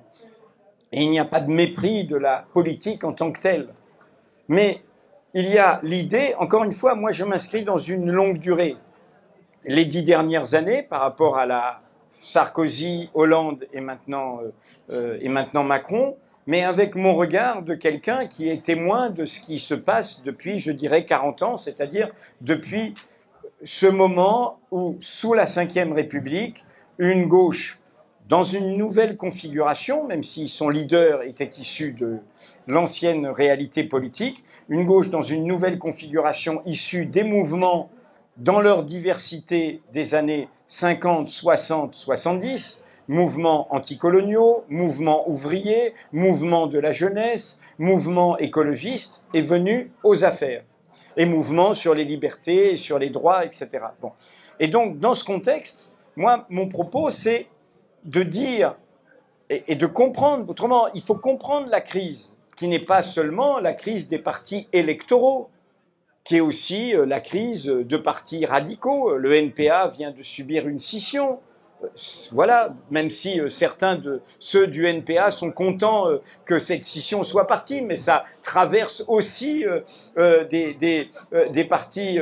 Cette crise traverse l'ensemble des organisations politiques. Les écologistes, qui sont aujourd'hui au cœur du débat politique, ont vécu toutes sortes de dégâts liés à la présidence de François Hollande et à ce qui s'est passé en leur sein pendant cette présidence. Donc, ma question, et je vais prendre 2 exemples. Nous avons couvert le mouvement des Gilets jaunes en voyant, y compris ses contradictions, tout ce qui s'y passait, et en racontant au plus près ses dynamiques profondes. J'ai été rendre compte, après avoir écrit un livre là-dessus, La victoire des vaincus, devant l'université d'été du NPA, pour prendre cet exemple. Et j'ai été très étonné. Les vieux militants du NPA, qui avaient l'histoire de leur organisation avant le NPA, s'était faite par la dynamique de la société, accompagner les mouvements de jeunesse, les mouvements écologistes, les mouvements ouvriers, les mouvements féministes, etc., encore une fois, être au rendez-vous des sursauts de la société, sans être naïf pour autant, ont spontanément eu le réflexe d'aller sur les ronds-points. Mais en disant que dans le temps, il y a 30 ans, cette organisation, il y a 40 ans, aurait fait une coordination, aurait fait une réunion à Paris pour coordonner l'intervention des militants. À l'époque, ce serait la Ligue communiste, et aujourd'hui le NPA, dans le cadre du mouvement des Gilets jaunes. Et ils sont intervenus pour dire, nous, ici, dans telle ou telle ville, on y a été, et on a créé les causes communes de l'égalité, on a mis dehors l'extrême droite, mais on l'a fait sans aucune, non seulement consigne, mais même pas de coordination venue du national. Et ma surprise, et je crois que c'est une partie de ceux qui sont partis du NPA, c'était de voir des jeunes militants, une jeunesse très convaincue idéologiquement, dire « les gilets jaunes, ce n'est pas la classe ouvrière ». Et c'est dans la classe ouvrière que se passe autre chose. Et la classe ouvrière, là du coup totalement idéalisée, comme une classe ouvrière blanche traditionnelle, au passage, il suffit d'aller voir par exemple le film Comme des lions sur la grève de PSA Aulnay pour voir ce qu'est notre classe ouvrière. Ben, comme toutes les classes ouvrières de France, depuis qu'il existe une classe ouvrière, elle est faite de migration, migration intérieure, migration européenne, migration extra-européenne. Elle est de notre diversité. Et je vais donner un deuxième exemple qui est au cœur d'une période où la gauche a dit « mais je suis là dans le social, regardez, j'ai fait SOS Racisme, touche pas à mon pote, je suis face au Front National et je lui fais barrage ». Et vous connaissez l'histoire quand même, et là on en revient à ce que je veux dire par auto-organisation et l'heure de nous-mêmes a sonné.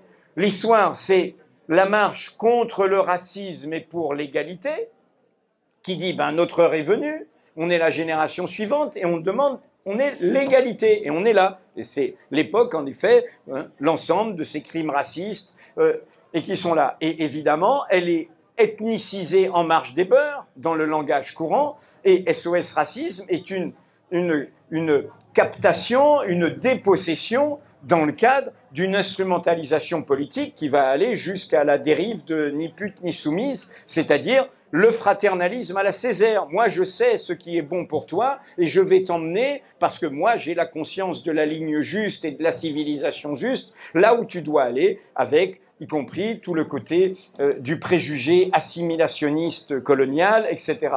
Et là, donc, qu'est-ce qui est loupé ? Ça a à voir pas seulement avec la jeunesse, avec la classe ouvrière, parce qu'on oublie l'événement concomitant. Il faut rappeler, il y a une grande grève ouvrière à Renault, qui était encore un bastion industriel à l'époque. Et elle est menée par la CGT, avec les ouvriers tels qu'ils sont. Il y a 20 revendications. On est en 82, il y a 20 revendications. Parmi les 20 revendications, ou 30 ou 40, je me trompe peut-être de chiffre, il y a des ouvriers qui sont à la chaîne, certains sont musulmans pratiquants, tout en étant syndiqués à la CGT. Voilà, c'est ça les causes communes de l'égalité. Tu es là, tu milites pour les mêmes trucs que nous, mais tu as le droit d'être ce que tu es. Et donc ils disent, ben, si j'ai le droit d'être ce que je suis, quand je fais ma pause pour la prière, je préférerais pas la faire dans l'huile de vidange. Donc je veux une salle pour la prière. Et les plus vieux d'entre nous s'en souviennent, et c'était un brave homme, Pierre Mauroy. Il dénoncera dans le contexte Iran, soutien à l'Irak, une grève islamiste, à l'époque, à cause de ces... Et hop, on vous renvoie et on oublie le fait de simplement cette demande de la dignité. Donc moi, je ne dis que ça. Je dis que... Et je pense que c'est profondément... On ne peut pas comprendre les dérives. On ne peut pas... J'étais à la fête de l'humanité comme toi, on a participé à des débats où on voit revenir des vieilles lunes très très loin, où on est très très loin des réalités profondes de notre peuple. Et donc, voilà, je dis que la politique, elle doit se ressourcer en allant vers ça. Deuxième réponse, non, monsieur, nous ne sommes pas dans un régime parlementaire. Nous sommes dans un régime présidentiel où le Parlement est soumis au pouvoir présidentiel. La meilleure preuve de ça, c'est que nous parlons en langage courant de majorité présidentielle. Toutes les législatives, fameuse inversion du calendrier qu'a accepté la gauche, disent il faut une majorité au président. Or, c'est pas ça le Parlement. Le Parlement, c'est normalement des députés de la nation, non pas d'un parti, de la nation. Ils ont deux fonctions, voter les lois, donc les élaborer et les voter, même sur l'initiative du gouvernement, mais la deuxième, c'est contrôler le gouvernement, donc le pouvoir exécutif, donc le président. Et évidemment, ils ne le font pas. Ils ne l'ont jamais fait, ni sous Mitterrand, ni sous Jacques Chirac, ni sous Sarkozy, et ni sur... on peut le voir sur plein de moments de notre histoire, ni regardez comment ils ont tué des commissions d'enquête parlementaires. Donc nous ne sommes pas un système de délibération collective. Nous sommes... Et là, il faut aller même plus loin. C'est pas seulement une question institutionnelle, 6e République, numéro, tout ça, etc. C'est une question... et là on en revient au parti, de culture démocratique. Il ne suffit pas qu'un parti dise « moi je vais changer le système présidentiel », il faut aussi qu'il montre que sa pratique politique est démocratique. Il faut aussi qu'il montre que les militants ont un contrôle sur les dirigeants dans le parti. Ici, il faut qu'il montre qu'il y a une délibération collective dans le parti. Il faut aussi qu'il montre qu'il respecte les contre-pouvoirs. Et les contre-pouvoirs dérangent, donc la justice, donc la presse. Si un parti dit « moi je vais vous changer tout ça, ce système présidentiel confiscatoire », mais qu'il n'a lui-même pas une pratique et une culture démocratique, attention, danger. Car une fois élu, on prend tout. C'est ça le jeu de la présidentielle. Une fois élu, j'ai tout pour moi, j'ai tous les pouvoirs. Et donc, attention, danger, si vous avez compris à qui je pense, je vous laisse y réfléchir. Enfin, troisièmement, et je ne serai pas trop loin, trop long, je pense que j'entends ce que vous avez dit. Je redis quand même, je le pense, non pas, c'est pas du tout une mésestimation de la violence contre les quartiers populaires. Je pense en termes de violence étatique organisée, structurée, légalisée, avec une justice d'abattage derrière. N'oubliez pas l'ampleur des peines, non seulement de prison, mais financières subies par les Gilets jaunes, ou dans les quartiers populaires sur le contrôle sanitaire, parce qu'il y a eu aussi des amendes, etc. Jamais nous n'avons eu une telle politique sur la Ve République, depuis la guerre d'Algérie, structurellement organisée de répression du mouvement de la société.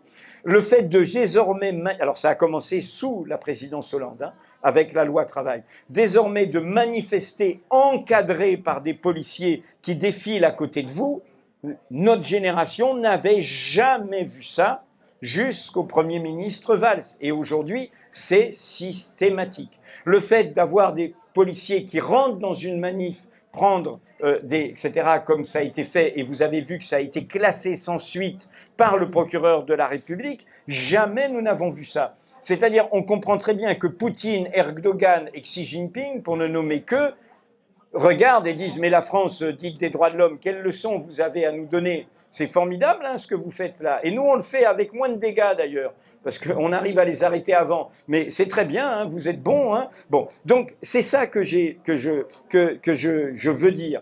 Et voilà, je m'arrêterai là pour l'instant. Merci. Oui, Aurélie, tu as été interpellée notamment sur la place de Plus Jamais Ça, sur les questions de violence policière, sur les questions de racisme. Alors, je vais commencer par ça. Ouais, alors, quelques mots sur Plus Jamais Ça. En fait, Plus Jamais Ça, on s'est donné comme objectif l'articulation entre urgence écologique et sociale. C'était suite au mouvement des Gilets jaunes, mouvement climat, etc., c'était l'idée qu'on pouvait à la fois répondre aux préoccupations de fin de mois et de fin du monde et qu'il fallait surtout pas les opposer. Mais on ne s'est pas donné comme objectif de répondre à tout et pour tout le monde, quoi. Ce que je veux dire, c'est que c'est une coalition, il y en a d'autres. Et c'est d'ailleurs pour ça aussi que dans le plan de rupture qu'on porte là depuis un mois, par exemple sur l'éducation aussi, on nous a dit ah, mais il n'y a quasiment rien alors que la FSU est super présente dedans, voilà.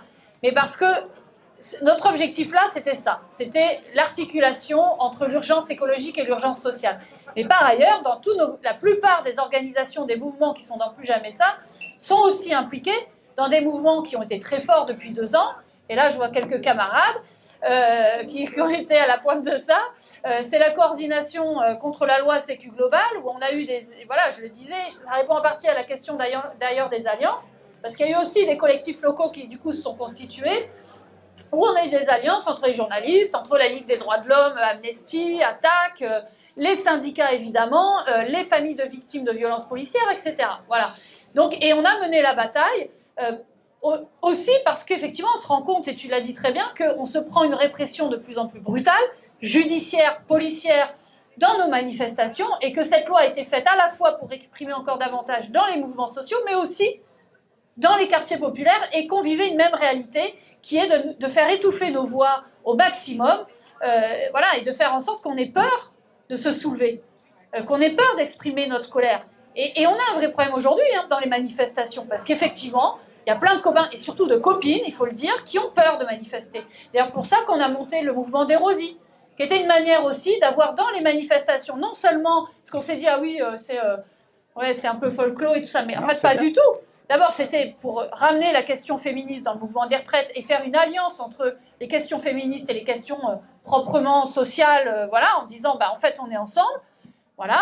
Et puis, c'était aussi une manière, dans les manifestations, d'avoir un espace qu'on considérait un peu plus safe, en fait. Même si, évidemment, ça ne résout pas totalement, mais et puis aussi peut-être une forme de renouvellement des manifestations. Ah, et derrière, il y avait un aspect très politique, hein, par ailleurs. Voilà, je ne sais plus pourquoi je disais ça, mais si, pour Plus Jamais Ça. Mais c'est aussi, encore avant ça, la manifestation contre l'islamophobie, qui pour moi était un marqueur aussi. Il y a ceux qui y étaient et ceux qui avaient foot et piscine, voilà.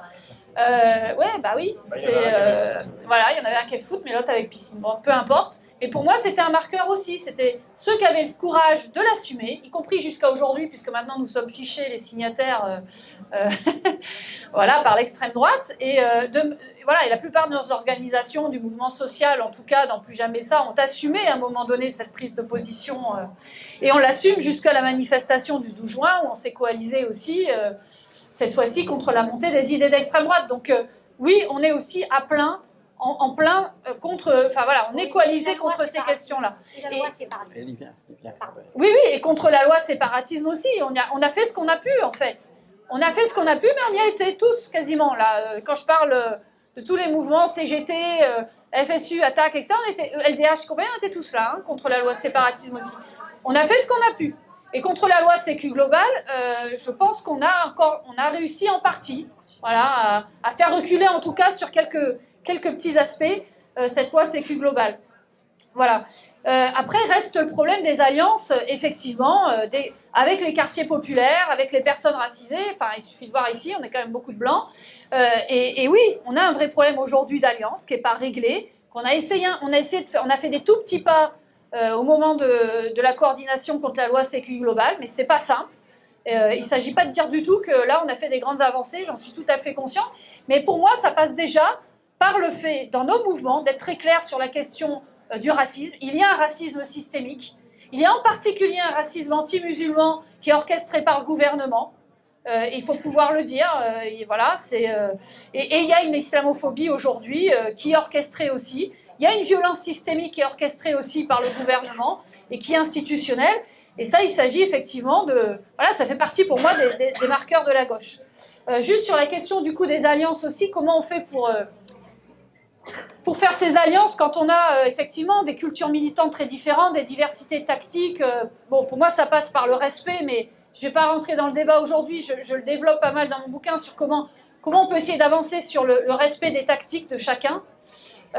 Comment aussi on peut essayer de recouvrir nos luttes à des moments donnés, c'est-à-dire qu'effectivement on est chacun dans nos luttes féministes, climat, violences policières, sociales, etc. Comment on tente des recouvrements à des moments donnés. Bon voilà, quand je vous ai parlé d'érosion, on a tenté de le faire, la Cordo Stop Sécu globale, je pourrais parler de Notre-Dame-des-Landes aussi, hein, que je connais peut-être un peu moins moi, mais il y a eu à la fois des mouvements, je ne sais pas comment dire, très horizontaux, autonomes, etc., autant que des alliances avec des organisations beaucoup plus classiques comme la Conf Paysanne, Attaque et d'autres. Et la sauce a pris, parce qu'il y a eu peut-être un respect des tactiques, justement, et des façons de faire. Voilà, et oui, c'est un combat de long terme. Pour finir sur la question de mouvements sociaux, partis politiques, un mot sur la gauche. Oui, donc moi je l'ai dit, je pense que le mot de gauche, il est absolument à porter. Alors évidemment, il y a une rhétorique performative, y compris dans des gens à gauche, disant le mot de gauche ne va plus. Alors évidemment, à force de le dire, il a été galvaudé par le gouvernement, notamment sous France. Il est abîmé, et en particulier le quinquennat Hollande, je pense, a fini l'a sacrément abîmé.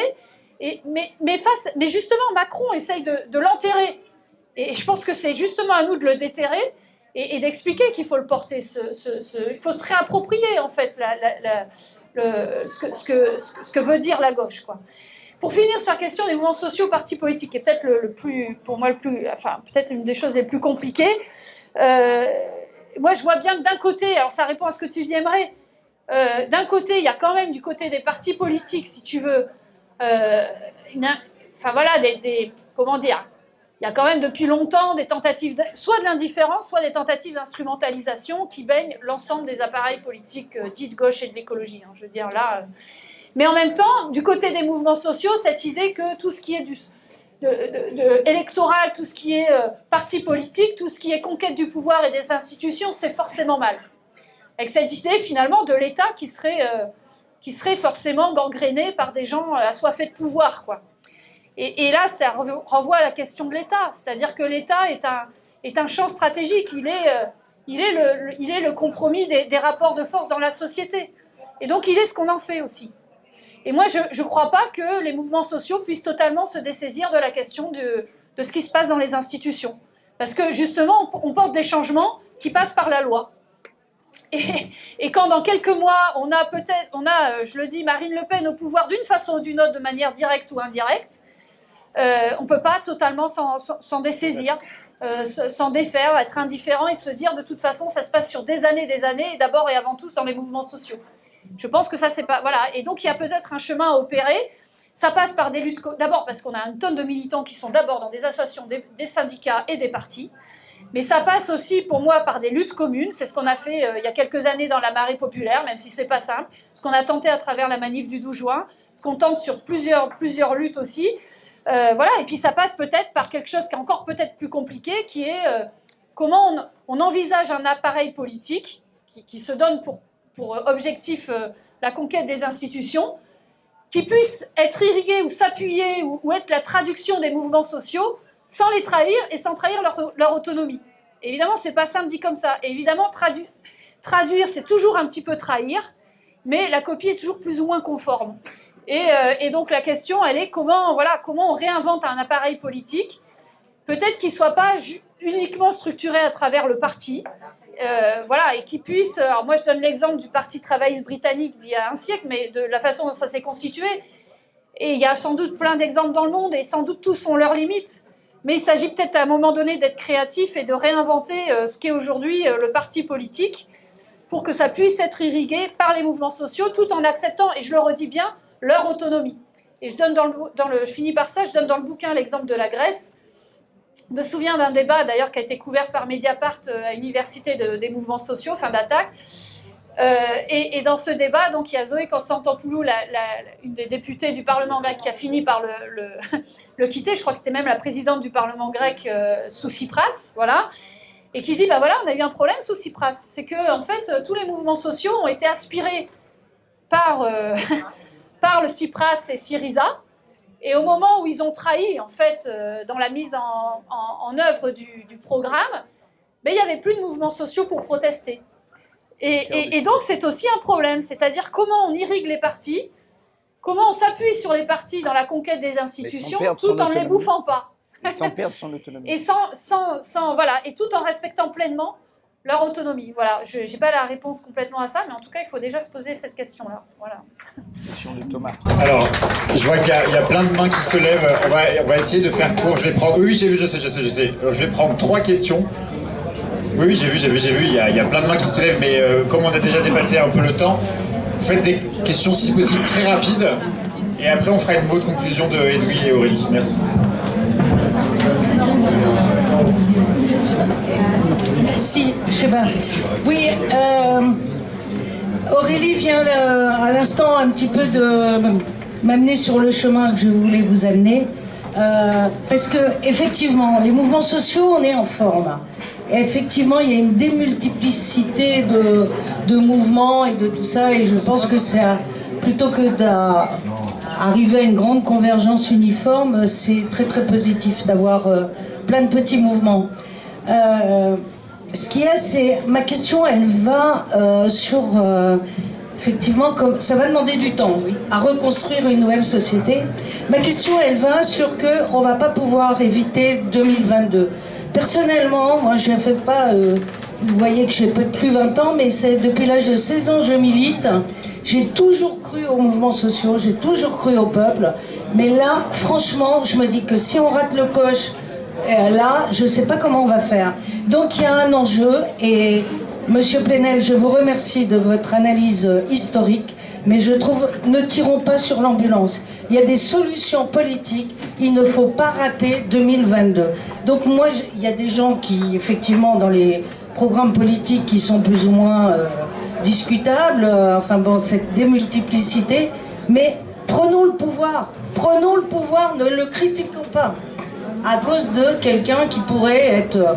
Moi, je crois à changer les institutions du pouvoir, la 6e République, j'y crois, la constituante. C'est pas la 6e République en tant que telle, c'est s'emparer des institutions par la constituante. Donc, ne critiquons pas le parti qui le propose. Voilà. Merci. Juste derrière. Ouais, très vite, il faut se dépêcher. Donc 3 questions. Non, mais ça va être des questions courtes. Donc première question, c'est sur l'État. Il y a un peu une confusion État-gouvernement. Moi, je pense que il y a une sous-estimation de la question de l'appareil d'État, c'est-à-dire que changer de pouvoir, c'est pas seulement changer de gouvernement, c'est aussi changer toute une structure étatique et institutionnelle. Donc ça, il faut en discuter sérieusement parce que c'est pas juste mettre des bons énarques à la place de mauvais énarques qui jouent. Donc c'est la première question. Deuxième question, par rapport à ce que vient de dire Aurélie, effectivement, je ne crois pas qu'on soit dans une déferlante des mouvements sociaux et surtout numériquement, c'est-à-dire que effectivement l'aspiration des cadres militants dans des regroupements politiques et éventuellement gouvernementaux est un risque extrêmement important, donc dont il faut vraiment pas sous-estimer la portée. Troisièmement, sur la question de la gauche, vous avez effectivement dessiné des très bons repères sur un profil général, voire programmatique. Je pense qu'il y a une question qui manque, c'est la question des formes d'organisation. C'est-à-dire que, effectivement, comment on fait avec des formes d'organisation qui ne reproduisent pas toute une série d'échecs, hein, que ce soit, alors le pire, hein, peut-être, vous t'en parle pas dans ton livre Aurélie, mais je pense que c'est un truc à discuter, c'est Podemos, hein, c'est-à-dire qu'effectivement, une espèce de chose qui se veut une représentation de mouvements horizontaux et qui reproduit le pire du verticalisme et de l'absence de structure démocratique, et par ailleurs, effectivement, la question électorale dans ce cadre de renouveau démocratique interne à des organisations, qu'est-ce qui se passe? C'est-à-dire comment est-ce qu'on fait dans des organisations pour que, alors moi je suis pas pour dire qu'il n'y aura plus de direction, etc. Néanmoins, beaucoup de choses se sont heurtées au mur de cette séparation qui se joue à un moment donné entre différents strates, en gros, des appareils politiques, et que ça nuit beaucoup au projet d'émancipation. Merci.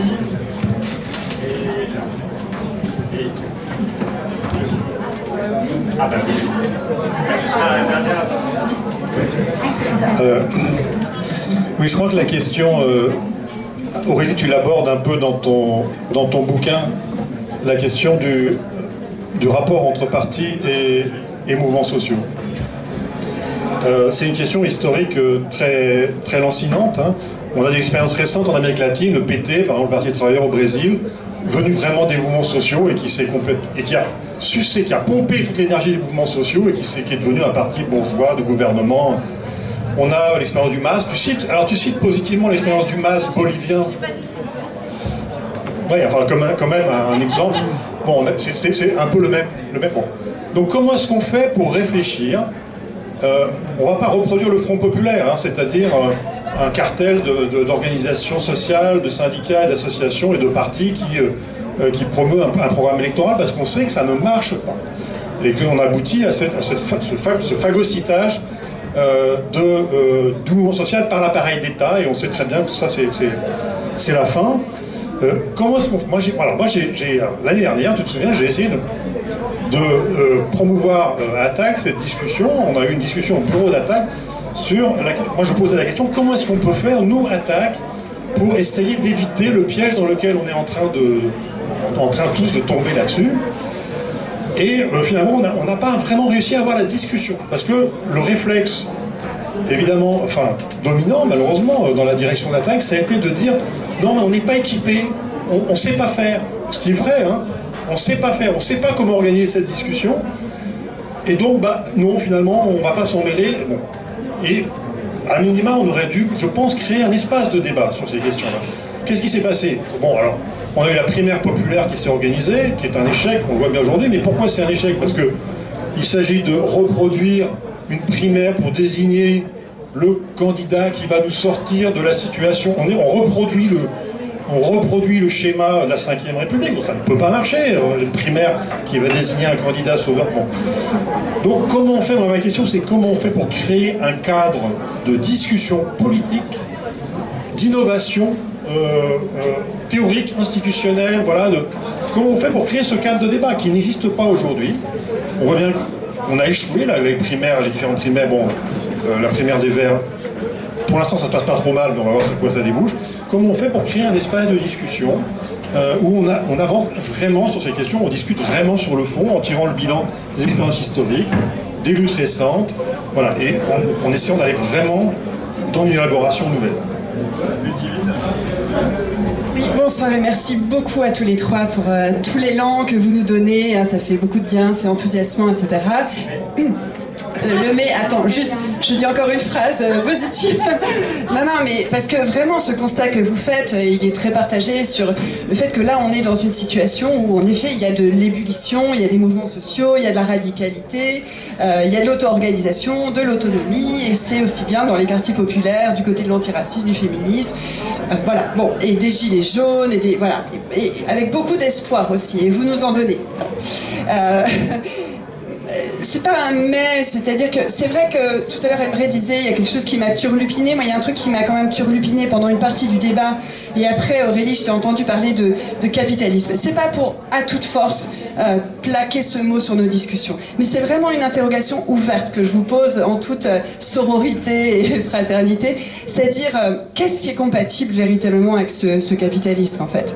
Est-ce que la démocratie, et oui, évidemment, tu as eu raison de rappeler que ce régime, c'est pas un régime parlementaire, c'est un régime présidentialiste, de prince-président, on pourrait même dire bonapartiste, enfin voilà. Mais qu'est-ce qu'on voudrait? Est-ce qu'on veut revenir à un régime parlementaire de type 4e République?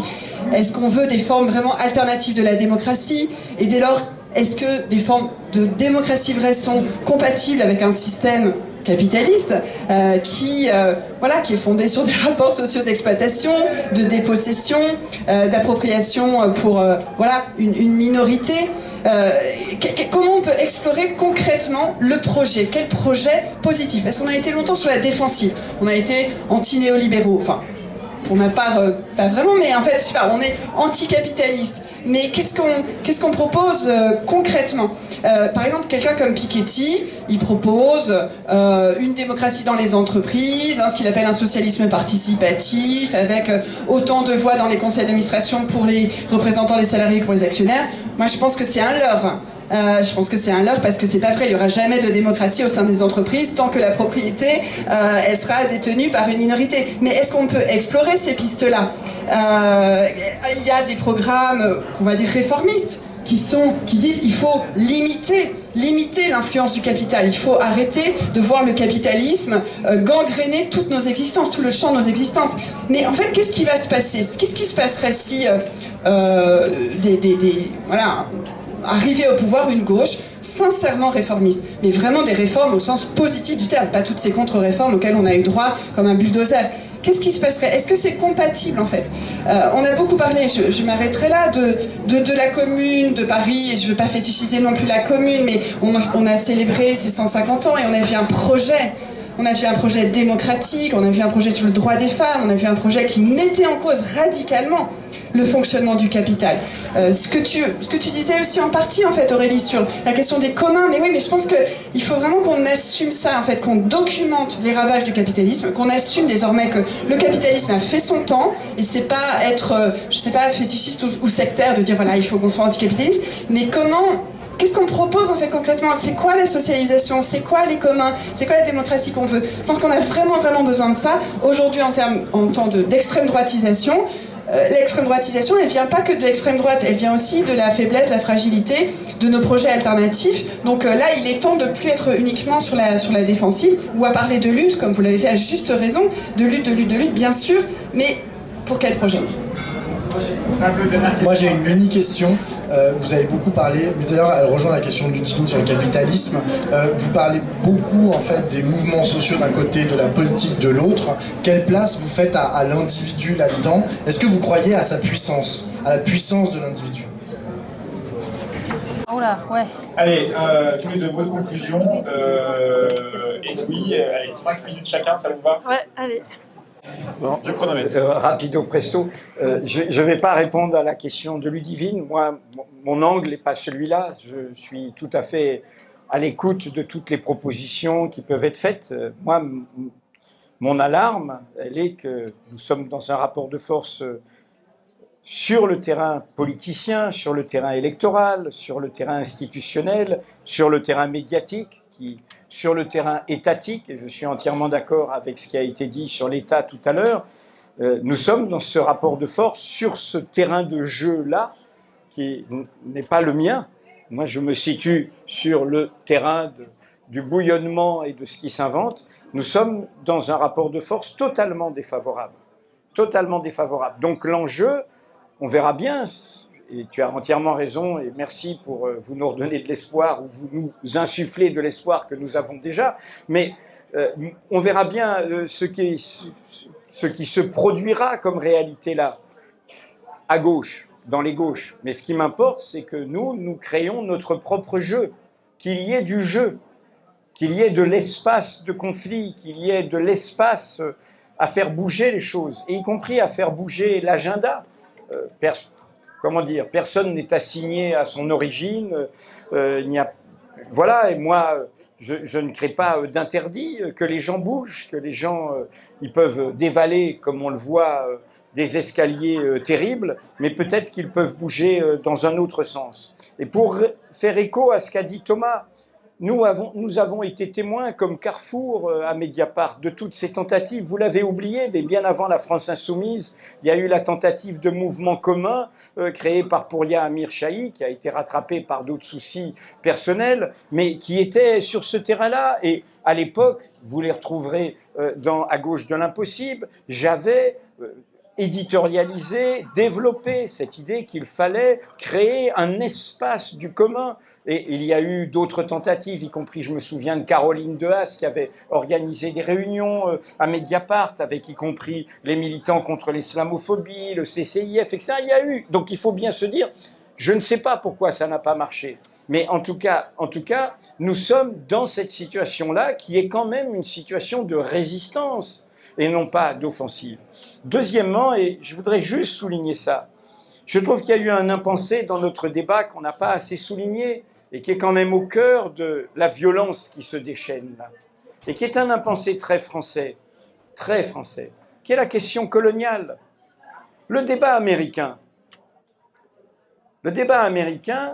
est fait que les gauches, il y a eu un superbe livre à la découverte sur AOC par Mathieu Magnodex, et tu reprends en grande part ces thématiques avec le bloc arc-en-ciel.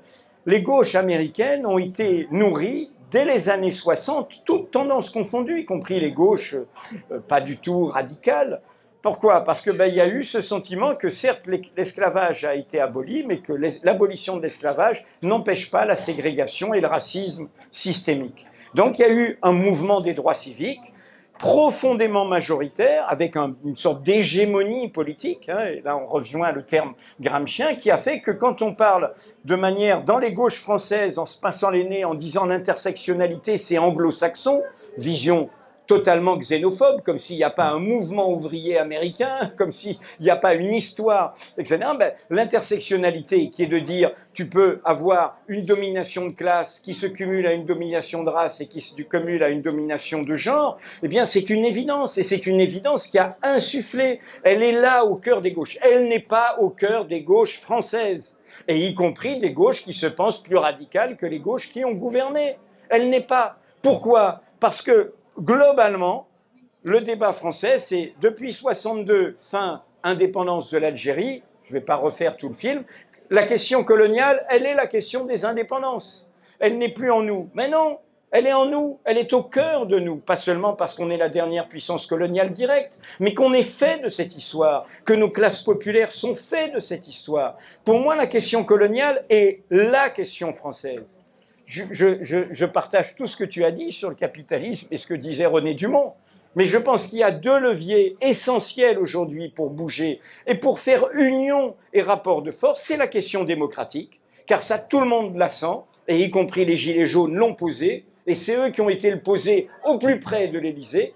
Et deuxièmement, la question coloniale, qui rejoint, au fond, en son cœur, la question des ségrégations, des divisions. Parce que qu'est-ce qui se passe sous nos yeux, et j'en termine là, c'est des poupées gigognes, le racisme. Et je l'ai écrit, et nous voyons l'horreur sous nos yeux. J'ai dit, tout le monde s'accommode de l'islamophobie, y compris certains à gauche. On désigne l'arabe, le musulman, le noir, ok.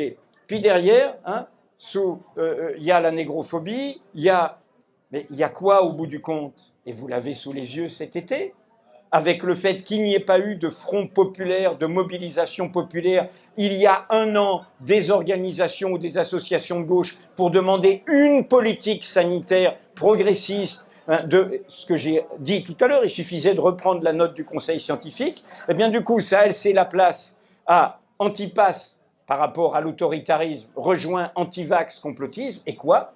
Et vous l'avez sous les yeux, ça y est, le pire noyau dur de l'idéologie raciste est de retour, l'antisémitisme, dans ses formes les plus archaïques, les plus grossières, est là au cœur de notre pays.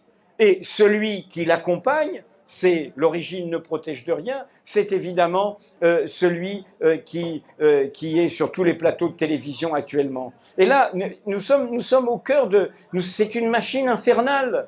Et c'est une machine infernale que nous n'avons pas su enrayer. Donc moi, ma question, pour parer au plus vite, c'est comment on essaye de l'enrayer, la porte étroite. Il y a toutes les autres questions, j'en suis bien d'accord. La porte étroite, pour moi, c'est la question démocratique. Elle est décisive, et dans toutes ses dimensions, donc la justice, donc les médias, donc etc., c'est-à-dire tous les contre-pouvoirs, et pas seulement les trucs institutionnels. Et deuxièmement, la question coloniale, qui est une question centrale au cœur de notre peuple aujourd'hui.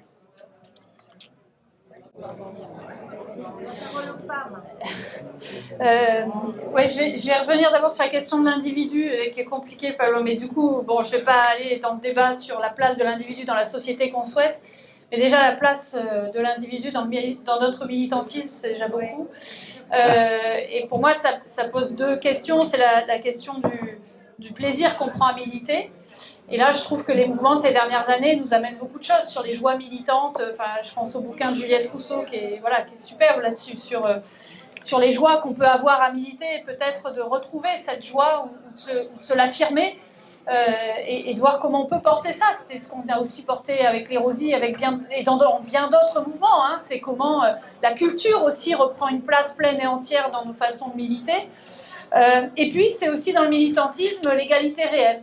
Se sentir bien en tant que femme, par exemple. Moi, je parle de ce que je vis moi, hein, mais j'en parle pas dans le bouquin, ce que je vis en tant que femme dans le mouvement, dans nos organisations, y compris dans... Voilà, ça veut dire une remise en cause permanente aussi des rapports qu'on a entre nous et des rapports de domination qu'on peut reproduire dans nos propres mouvemmoi. Moi, je raconte un petit peu là-dedans dans le bouquin. C'est nous dans Attaque. Voilà, je sais pas s'il y a des copains qui sont mais par exemple dans Attaque, j'ai eu des très jeunes copines militantes qui sont arrivées, qui nous ont complètement bousculées. Qui dans les universités d'été ont posé la question des violences sexuelles et sexistes, de l'oppression qu'on peut sentir en tant que femme, qui ont bousculé des hommes. Hein, plein d'hommes et copains militants ont été choqués de la manière de faire, mais n'empêche que ça nous a bousculés, ça fait du bien, et qu'il faut pouvoir déjà nous, en tant qu'individus dans notre militantisme, en tant que femmes, en tant que non-blancs, etc., comment on se sent bien déjà dans nos mouvements. Ce serait, à mon avis, déjà beaucoup. Et comment on prend du plaisir aussi à militer. Sur la question quand tu dis les rapports de force très défavorables, et ça reprend aussi la remarque sur on n'est pas très bien finalement quand même, et la gauche n'est pas si en forme que ça.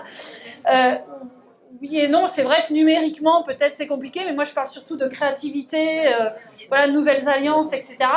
Et puis je pense qu'aussi, tu le dis aussi, tu le dis dans ton bouquin, on est à un point un peu névralgique, quoi. C'est-à-dire que, pour moi, là, les contradictions du capitalisme sont en train de s'exacerber. On a des conflits qui enflent.